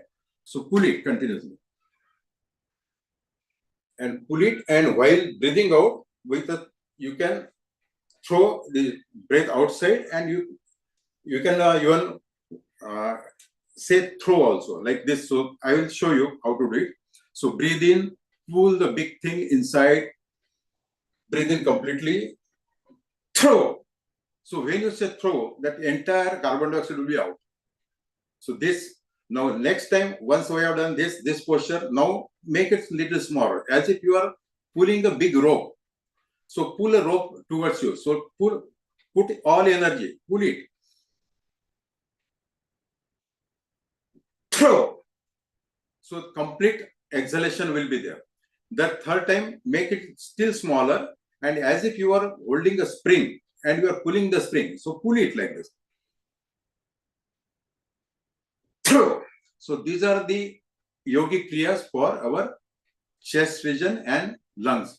So initially, that is breathing in, breathing out, and secondly, pulling a big thing with all energy, with complete stress, and throwing the breathe out or breathing out with throw. Secondly, making it smaller. Lastly, making it smaller. So you are pulling the energy. And when you are doing this, you can just bend forward by 1 inch or so. So you can put more energy. When you are pulling like this, you are putting more energy. Throw like this. So this is the kriya, yogi kriya for chest and lungs. So Hridaya Stambhasana, Yoga Mudra, Pavana Muktasana, Viparit Karni Mudra, and Yogi Kriya. And then there is additionally Kayasar. So Samaniji will be taking the Kayasar, and she will give a recording of Kayasar, where what we are doing, we are making the body relax. We are giving auto-suggestion. First we experience the relaxation in the body. Then we experience the heaviness in the body, then lightness in the body, and then we'll give auto-suggestion starting from the toe of your right leg gradually each and every organ, so legs, this toe, then fingers, phalanges, then your this thing, foot, sole, then heel, calf muscles, knee, thigh muscles, waist region, like this. So first one leg, then second leg, then on your lower abdomen, then abdomen, all internal organs, then chest region, internal organs, then back region, then your vertebral columns, spinal cord, neck portion. Like this, you will go with each and every organ, then both the hands and the face region up to the top of the body. And then you can experience the relaxation. So there, what happens when we are doing Kayosar, that time we are in an alpha stage of a sleep, or alpha state of our EEG, electroencephalograph. When you take, there are various stages. One is delta, then another is theta, then alpha and beta. Beta is nothing but beta is a stressful condition. There are people, those who sleep, but when they get up, they say, I couldn't sleep properly. But when we are doing Kayasar, you are on a stage of alpha level. Alpha level is, that is, brain waves are 8 to 12. In delta, it is 0 to 4, that is deep sleep, which is not more than 1 to 1.5 hours. Then comes the theta. Theta is 4 to 8. That is sleep condition, but that time our eyeballs are moving. So it is called NEM or non-REM. So rapid REM is rapid eye movement. NREM is non-rapid eye movement. And third is alpha stage. So when you are doing Kayosar or relaxation technique of Preksha Dhyan, that time you are totally relaxed and you are alert also. You are not going in deep sleep, but you are in alpha waves. So what happens? Your body is totally relaxed and you are alert also, and you are, whatever the instructor is giving you instructions, you are following it. So that's how you experience the relaxation. So these are the things which you should practice for cardiac weaknesses. So these are the asanas, yogic kriya, and now comes pranayam. When it comes to pranayam, one is dirgha shwas. Dirgha shwas, the name itself suggests, that is long breath. So when you are doing dirgha shwas, first you have to sit in a proper position, relax your body and focus on the navel region. Take a deep breath and breathe out completely. So make it, and you have to make it a balanced breathing. So whatever time is required for the first time to breathe in and breathe out, the same time should be taken for each and every breath. So focus on navel region. Then experience that when you breathe in, the stomach muscles come out. When you breathe out, the stomach muscles goes inside. So this you have to experience. Do it maybe 5 minutes or so. Then shift your concentration from here to Sandhisthal, that is between the nose, where both the nasal cavities they are meeting, no? That is the Sandhisthal, or that is the contact point. There you have to focus and you have to put your all consciousness looking into the shwas or breath. So breathe in slowly, breathe out slowly, and your total concentration on breath. No breath should go inside without permission. No breath should come outside without permission. So you are totally focusing and you have to reach to a thoughtless posture or thoughtless position. So gradually what happens, the shwas becomes long. So as I already said, that there will be more oxygen inside, more carbon dioxide outside. And a stage will come that you will forget the breath also. Your total thoughts will stop. So this is the situation where there is a refining of our thoughts. And that is nothing but that's a meditation sort of thing. So dirgha shwas. So this is suggested for your cardiac weakness. So you get more of oxygen out and then carbon dioxide comes out. So your body becomes fit, heart improves the strength. So there will be relaxation in arteries and veins also. And there will be our cardiac region or heart will become stronger. So this is one. Dirgha shwas. Anulom vilom. Again, here you have to keep in mind that you should not hold the breath. When we are doing Anulom vilom, both the hands in a knowledge posture. So left hand knowledge posture, right hand you can lift. You have to close the right thumb with right nostril with thumb and left nostril with the middle finger and ring finger, like this. So you can make a posture like this and hold it like this. Now, in cold region, when the environment is cold, that time you can start with right nostril. When it is summer, you can start with left nostril. So we make this posture and breathe in slowly from left, breathe out slowly from right, breathe in with right, breathe out with left, breathe in with left, breathe out with right, breathe in with right, breathe out with left.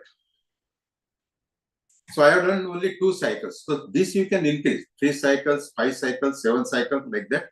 So this will balance both the nadis, that is both the nostrils. That is, one is, this is Surya Nadi, or this we call it as sympathetic nervous system. This is parasympathetic. So sympathetic and parasympathetic get balanced. And this relieves your stress. This will take care of the stress. You will be, if you have depression, that also will go away. Stress will go away. If there is anxiety, that also will go away. So your mind will become peaceful. You will experience the peacefulness. There will be no thoughts. You will be totally, the concentration will increase. So this is the pranayam which is suggested for heart. But there, only keep in mind not to hold the breath. There, kumbhak, what we call it, holding the breath, that's kumbhak. Kumbhak is of 3 times. One is outside kumbhak, one is inside, antar kumbhak, outside is baya kumbhak, and another is sahaj kumbhak. So when you are doing antar kumbhak or internal hold, so that increases the strength of body. When you are holding your breath outside, that increases the strength of mind. And when you are doing, if I say stop your breath, so that is sahaj kumbhak. So that makes you thoughtless. So we're not going deep inside, but mainly this is the 2 pranayam which you can do for cardiac weaknesses. So Dirgha Shwas, that is deep breathing, and another is Anulom Vilom. And third is Ujjayi pranayam. Ujjayi it is only again a breathing pranayam. So what you have to do, you have to twist your tongue upward and touch it to the palate. Like this. So tip of the tongue should touch the palate. That is called Kechari Mudra.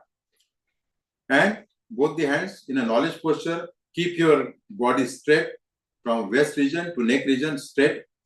So you have to turn the tongue to the palate, touch it to the palate, and you have to breathe in. While breathing in, you have to breathe in with touching the larynx. Touching the larynx. And that will give a little sound. So, and similarly, you have to breathe out, touching the larynx, and contract these muscles. I will show how to do Ujjayi.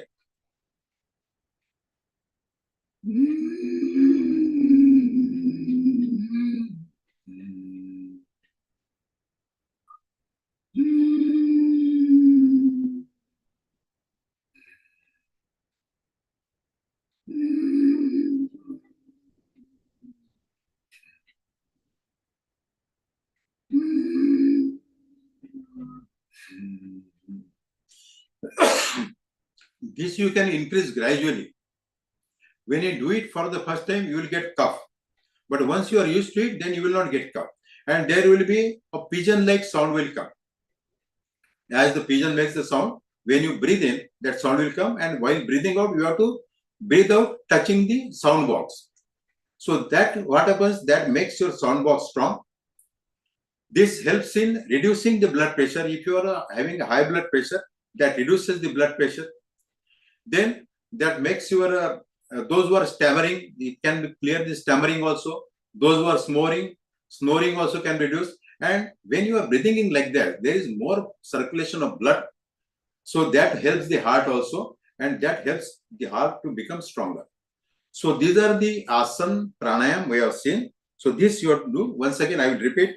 Hridaya Stambhasana, Yoga Mudra, Pavana Muktasana, Viparita Karni, and this chest, Yogi Kriya for the chest and lungs. And lastly, Kayasar. So Kayasar, you get the recording from Samniji.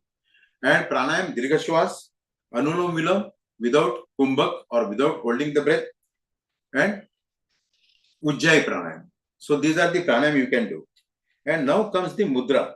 So mudra is Apana Vayu Mudra, Vayu Mudra, Apana Mudra, and Prana Mudra. Apana Vayu Mudra we have done in the first session only. Apana Vayu, so as I said, these are the 5 elements of Panchamahu. This is fire, this is Vayu or wind, this is space or Akash, this is Prithvi or earth, and this is water, Jal. So here in doing Apana Vayu Mudra, what we are doing? We are using this middle 2 finger, this 3 finger and thumb. So this your first index finger you have to put in the base of thumb. So this becomes Vayu Mudra. This is Vayu Mudra. And this middle 2 fingers and touching the thumb is Apana Mudra. Now Apana Vayu Mudra means both this mudra together. So we are putting the tarjani and index finger at the base of the thumb and this middle 2 finger you are touching. So this becomes Apana Vayu Mudra. So this is one of the healing mudra. And this is very good mudra, healing mudra, and this is specially for heart attack. So this mudra helps like sorbitrate, that is isosorbate. When you have heart problem, the doctor gives sorbitrate tablet, and that makes the heart or your palpitation which is increased, that is slowed down, breathe is improved, and you can reach to the hospital and you can get treatment. So especially heart, if you have heart ailment, this is the mudra to be done. And you can do it anytime, but it should be, normally mudras to be done for 45 minutes, but depending on the availability of time, you can do it. And especially when you are having heart problem, you can do this. If you are panting, if you do this mudra, the panting will be slowed down immediately. It will not take more than 30 seconds to slow down. If you are walking fast and if your heart is beating fast, do this mudra, it will come down. So this is the healing mudra, and especially for heart patient, this is to be done regularly. So this is, and this mudra is also, this is Apana Vayu Mudra, because here it is related to the Apana region, that is below the navel region, and Vayu Mudra, that is, so that removes, take care of gas also. And when we are doing this, this is also known as Hruday Mudra. When I told Apana Mudra, this is also called as Hruday Mudra. And this is helpful for avoiding your death. That's why it is called Mrita Sanjivani Mudra. So Sanjivani, that will keep you live. So that's why these are the 3 names, Apana Vayu Mudra, or Hruday Mudra, or Mrita Sanjivani Mudra. So this mudra we can do very regularly, and especially for those having cardiac problem, or when there is panting, there is palpitation, tachycardia. In that cases, you can do this mudra. This is Apana Vayu Mudra. This is very important for heart problem. Second mudra is Vayu Mudra. So which I already explained. This is Vayu Mudra. So this Vayu Mudra here, what we are doing with our thumb, we are pressing the index finger. So index finger is wind, thumb is fire. So what happens? So you are putting pressure on wind. That means the wind will slow down. So if we are having gas problem, so this mudra helps in gas problem. And in heart problem, your gas is another reason we have cardiac problem. So this will help in Vayu Mudra. So that will take care of acidity also, gas also, that will help. So first we have seen Apana Vayu Mudra, then Vayu Mudra. Then there is Apana Mudra. Third is Apana Mudra. So now we have removed Vayu. So this becomes Apana Mudra. So here also it takes off the toxicity. It removes the toxins from the body. So it purifies the body. So that is why this is also one of the healing mudra. So first we have seen Apana Vayu Mudra, second Vayu Mudra, third is Apana Mudra, and last is Prana Mudra. Prana Mudra, you have to take your ring finger and small finger, touch it to the thumb. So this is Prana Mudra. So Prana means it is the vital energy. So it is very simple. When you do Prana Mudra, that increases the prana or your vital energy, which is the most important factor in the body. So that improves vital energy in the body. Secondly, it removes anxiety.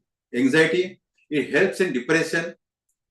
It calms down the body, so you get relaxed. So parasympathetic starts working after doing this mudra, and you get that vital energy. So these are the 4 mudras. Heart patient or those who are having cardiac weakness, they should do these 4 mudras: Apana Vayu Mudra, Apana Mudra, and Prana Mudra.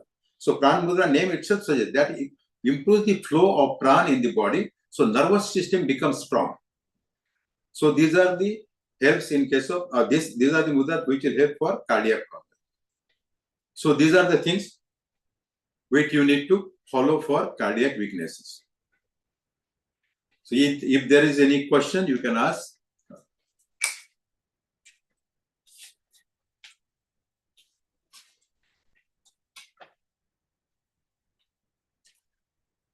Saminiji, I have finished this session of cardiac problem.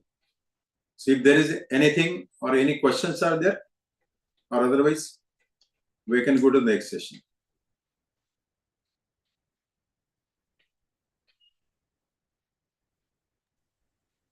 I have a question.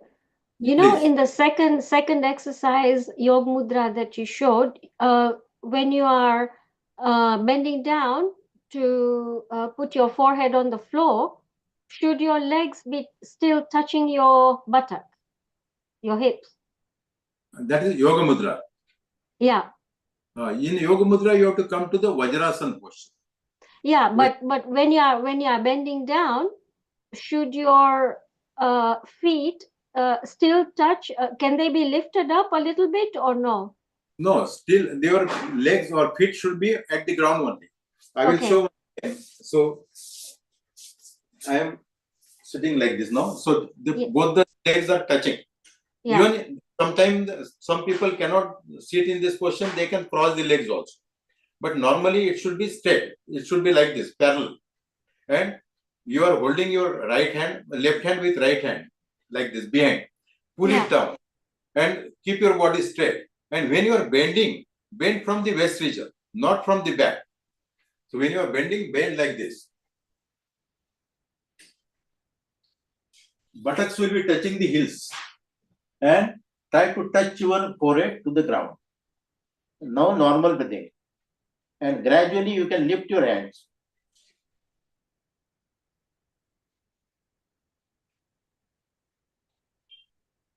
Then breathe in and up. So you can stay for more time also, but those who are having low blood pressure, they should not stay in this posture for a long time. The BP comes down actually. It reduces your blood pressure. So those who are in high blood pressure, they can stay long. Those who are having low blood pressure, they should not stay long in this posture. Okay, thank you. Krishnaji, can you show us a similar thing that somebody who can't bend that much or sit that much can do some benefit to what you just showed, or seniors who can't necessarily bend as much as you can? Benefits of which this Yoga Mudra? The last mudra you showed, I think that's a good mudra, but a lot of people can't sit on their heels or can't bend over that much. Is there a version or a modified version for people like that who have a little difficulty on the floor? Yeah, so that one, but that you can sit in the chair also, but there you will not be able to bend like this. And one is, I have told in Vajrasana, one either you can do in Padmasana. Padmasana is little difficult. Padmasana, you have to put your right leg on the left groin and left leg in the right groin, like this. This is Padmasana. And here it is difficult to bend down. So there also you can do Yoga Mudra, hold this like this and gradually bend. So what happens if you cannot bend forward? So try to bend as much as possible and then lift both the hands like this. So, but if you practice, then you can very comfortably touch the ground. So this is also Yoga Mudra, but in Padmasana. But Padmasana is not possible for everybody. That's why in Vajrasana. Otherwise, you can do the same thing in Sukhasana. You can sit, if you can sit like this, hold it, then breathe in, and gradually bend forward. Try to touch your forehead to the ground. Lift your hands. Breathe in and up. So this also you can do. Very nice, very nice. And in the chair, if you had to do in a chair, what would you recommend? If you had no choice but to sit in a chair, what would you recommend? In chair, chair you cannot bend like this, but you can sit in the chair, hold it, but the chair will be, if it is, or you can take a stool or something, so you can gradually bend forward whatever is possible. Because if you bend forward, you may fall down. And there is another way. If you want to do in Vajrasana, you can make a roll of a towel, and while sitting, those who cannot sit, so you can put the roll below the ankles, so that will help. You can sit down like this. So here you can give support, or you can take some cushion, or you can put a cushion and your feet should be below the cushion. So there also you can do or you can hold this posture, Vajrasana. So like suppose, or if you take a pillow also, for example.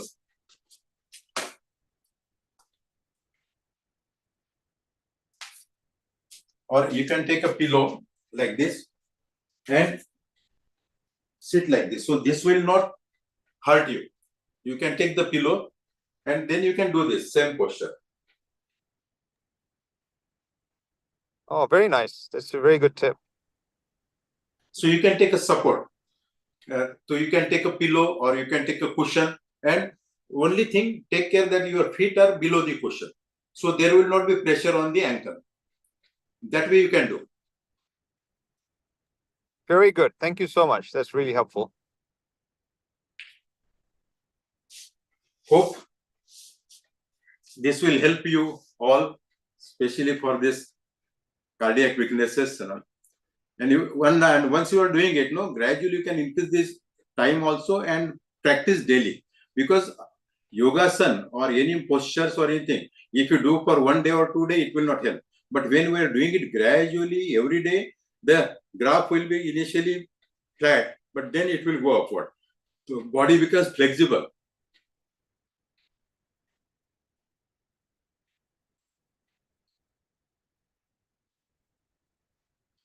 So thank you very much.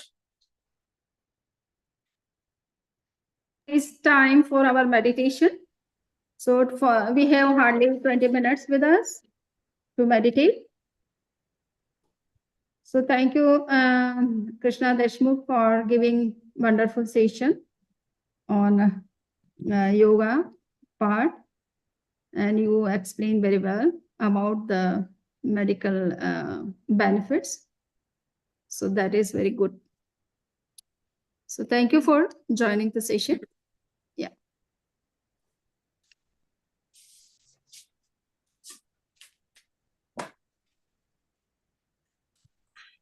Okay, so now I'm giving meditation.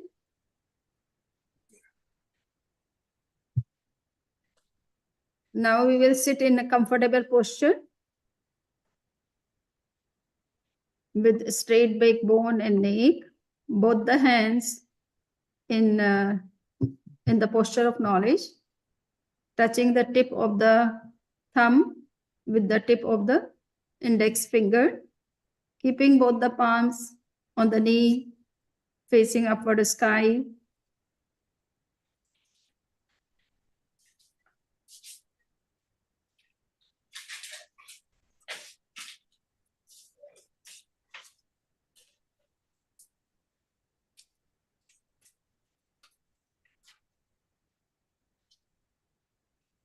Now with 2, 3 Om sound, you can start meditation. Take a long breath, making the sound through throat. We will start our meditation. We will create sound. Om.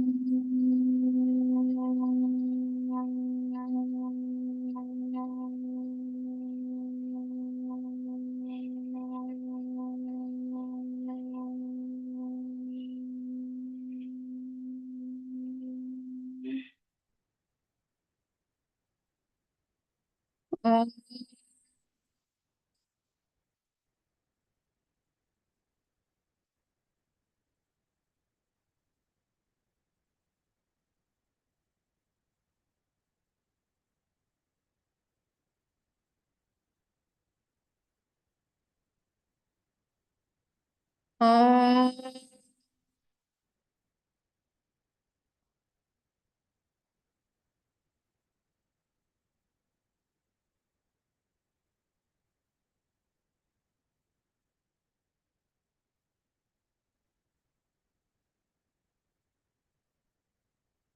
Relax.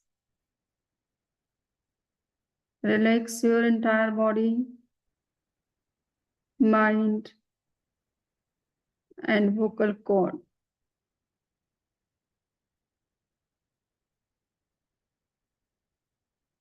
Concentrate your mind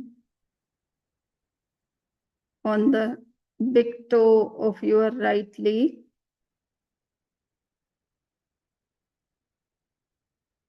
Perceive it from within.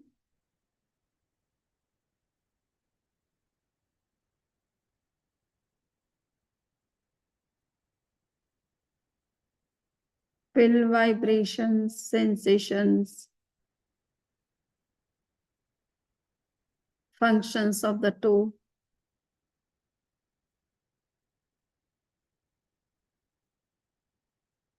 Give suggestion to be relaxed. Relaxed. Relaxed.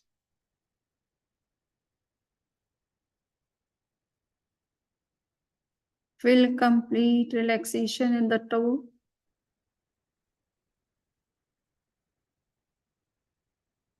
In the same way, concentrate on each and every other fingers.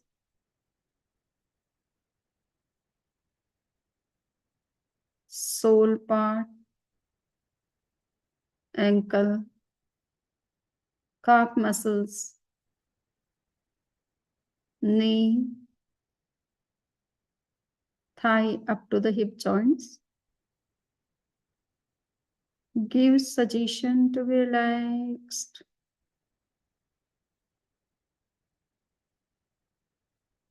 Relaxed. Relaxed.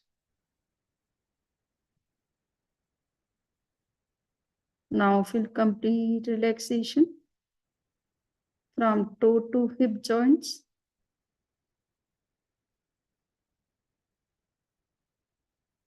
Concentrate your mind on the big toe of the left leg.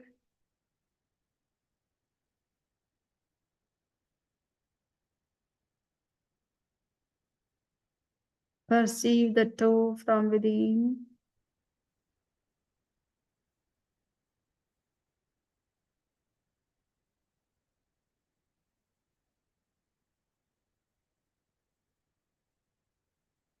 Give suggestion to be relaxed. Relaxed. Relaxed.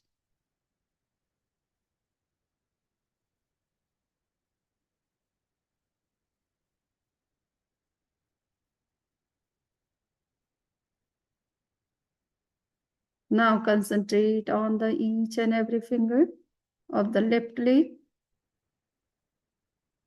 sole, ankle, calf muscles, knee, thigh, up to the hip joints. See each and every fingers, the whole left leg up to the hip joints.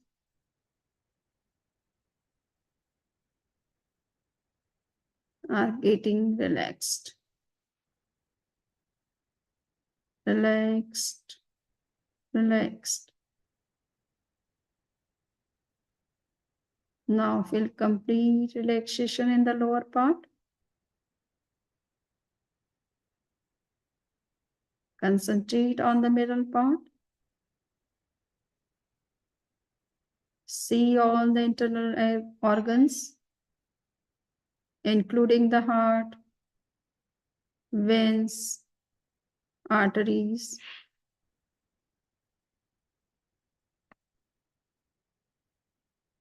Give suggestion to be completely relaxed. See each and every organ and give suggestion to be relaxed.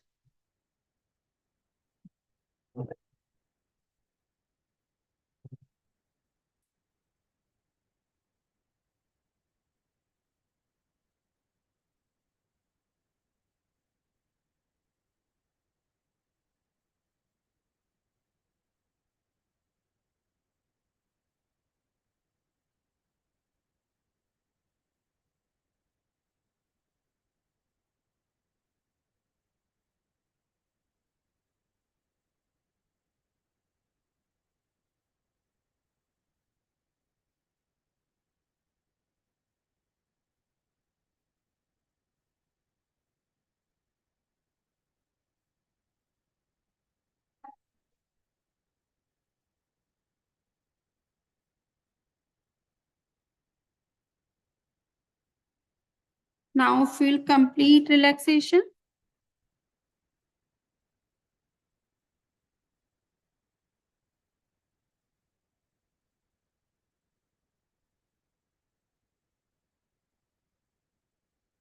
Concentrate your mind on both the hands from thumb to shoulder.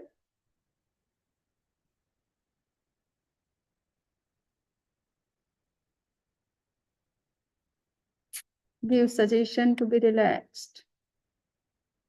Relaxed. Relaxed. Now concentrate your mind on the facial organs and brain.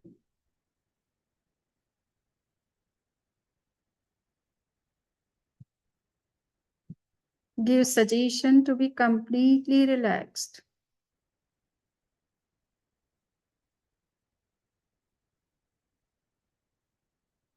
Relax.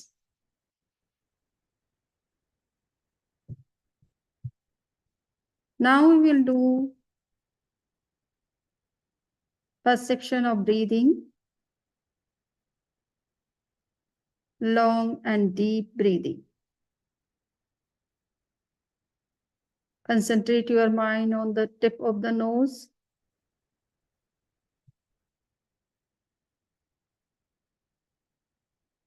Watch carefully each and every breath coming in and going out.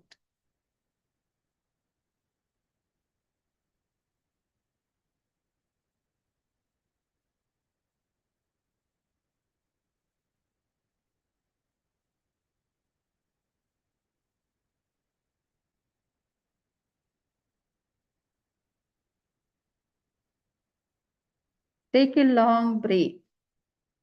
As it is already told, inhalation and exhalation helps to strengthen our arteries, veins, clearing their blockages.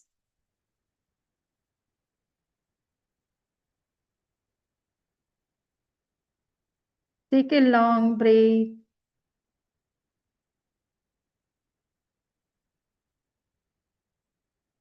Exhale long, so that all the toxins or toxic gases or carbon dioxide can come out. Breathe in long, without pausing. Kumbhak is not necessary for those who have heart problems.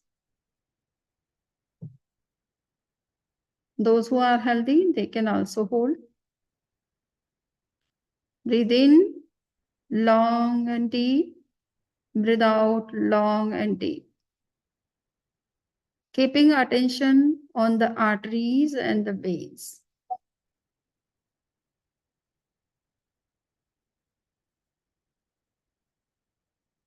Feeling that they are getting completely free from all toxic gases, cholesterol, LDL, cholesterol,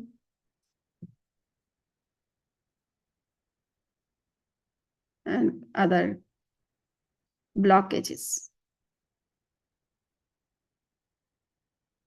Take a long and deep breath. Exhale long.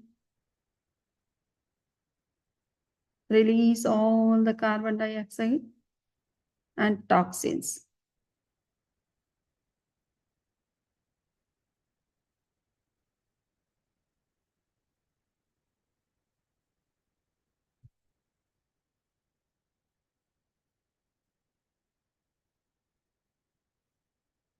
Now you can focus on alternative breathing.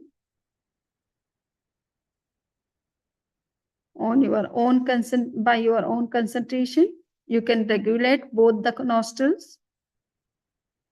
Think that you are taking breath through left nostril and it is coming out through right nostril. Again, entering through right nostril, it is coming out through left nostril. You can take the support of your hand also during meditation. Breathe in through left, closing the right. Breathe out the right through right, closing the left. Again, breathe in through right, closing the left. Breathe out through left, closing the right. This is Samvriti Shwas Preksha. If there are certain blockages or irregularity of sympathetic and parasympathetic system, it can be balanced. If there's some kind of energy deficiency, that can also be done balanced. Take long and deep breath through left. Breathe out through right. Breathe in through right. Breathe out through left. This is one cycle. You can complete at least 3 cycles with full awareness, meditating on arteries and veins of the heart.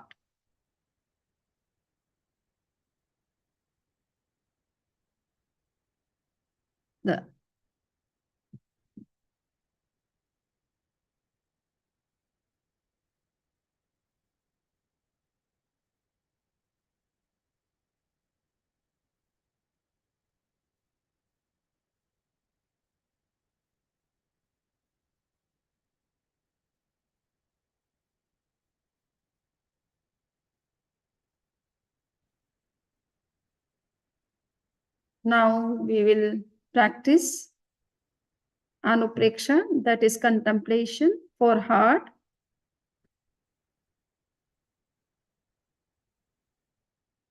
You can mentally repeat the same affirmation, feeling that your heart is getting strengthened, very healthy.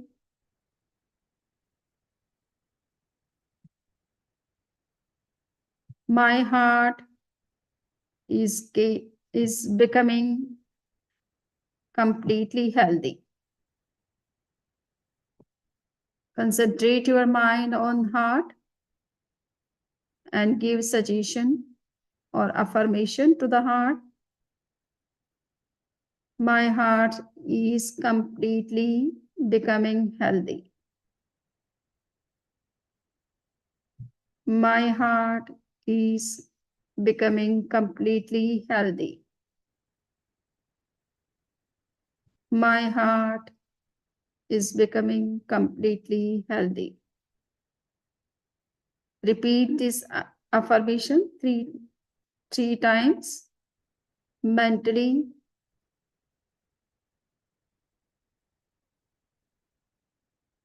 Focusing on the heart. Feeling that your heart is becoming more and more healthy. More and more strong, healthy. All the blockages are getting cleared up. The blood and the oxygen flow are completely normal.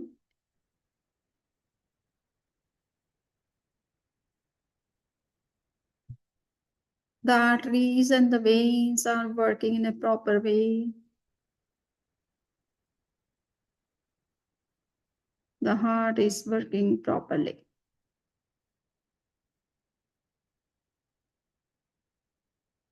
Now there is a mantra for strengthening the heart and its activities. That is Ram mantra. You have to recite this Ram mantra. Ram, Ram, Ram, Ram, Ram, Ram, Ram, Ram, Ram, Ram, Ram. When you recite the mantra, you should feel the vibration of mantra on your heart and arteries and veins, feeling that they are getting strengthened, healthy, functioning normal.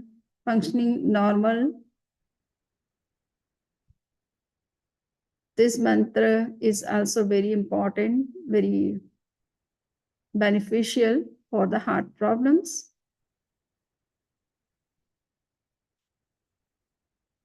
Now with 2 long breaths and 2 Om sounds, we would complete our meditation session.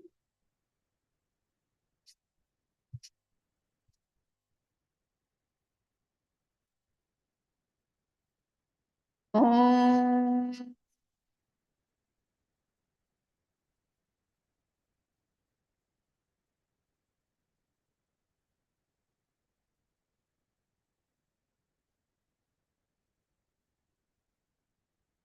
Om.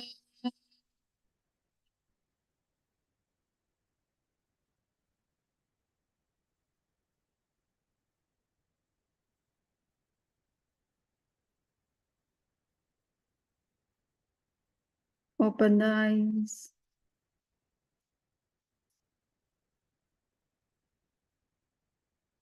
So if somebody has any question regarding the meditation or contemplation, mantras, you can ask.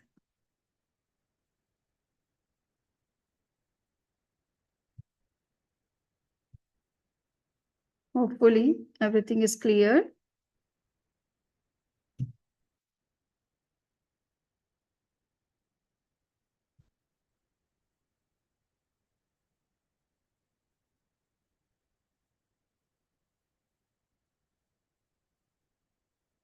So the time is up now, almost to be here 4 minutes.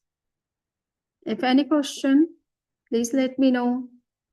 And I would request all our participants that they should take these yoga therapies seriously and practice them at regular basis.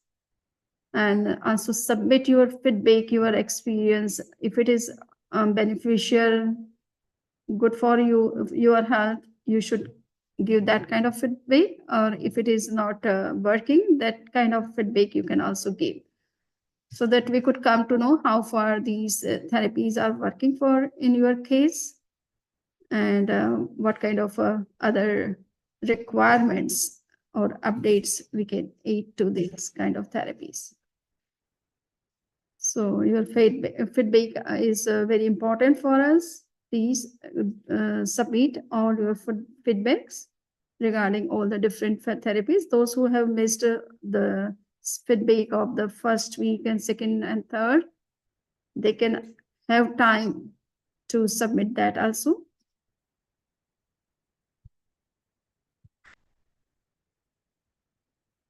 So I think everything is clear.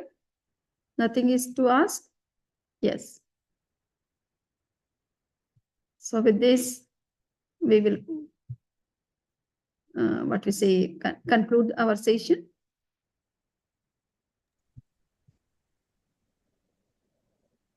Thank you. Thank you. Nami Thank you. Shamiji. Thank you, Thank Swamiji. you. Thank you very Nami much. Shamiji. Vandami ji. Kurtagiyosmi, Samiji, Vandami, Samiji. Arham. Now 2 sessions are left to complete the course of this 6-week course.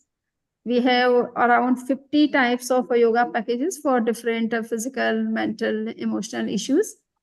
So we will take all those in different courses through different courses. So this course is for 6 weeks only. We have completed almost 4 weeks and 2 weeks are left now. Thank you. Vandami Samiji, Kritagiyosmi. Thank you, Dr. Devan. Yes. Vandami Maharaj. Yes, Arham. Okay, so now I'm leaving.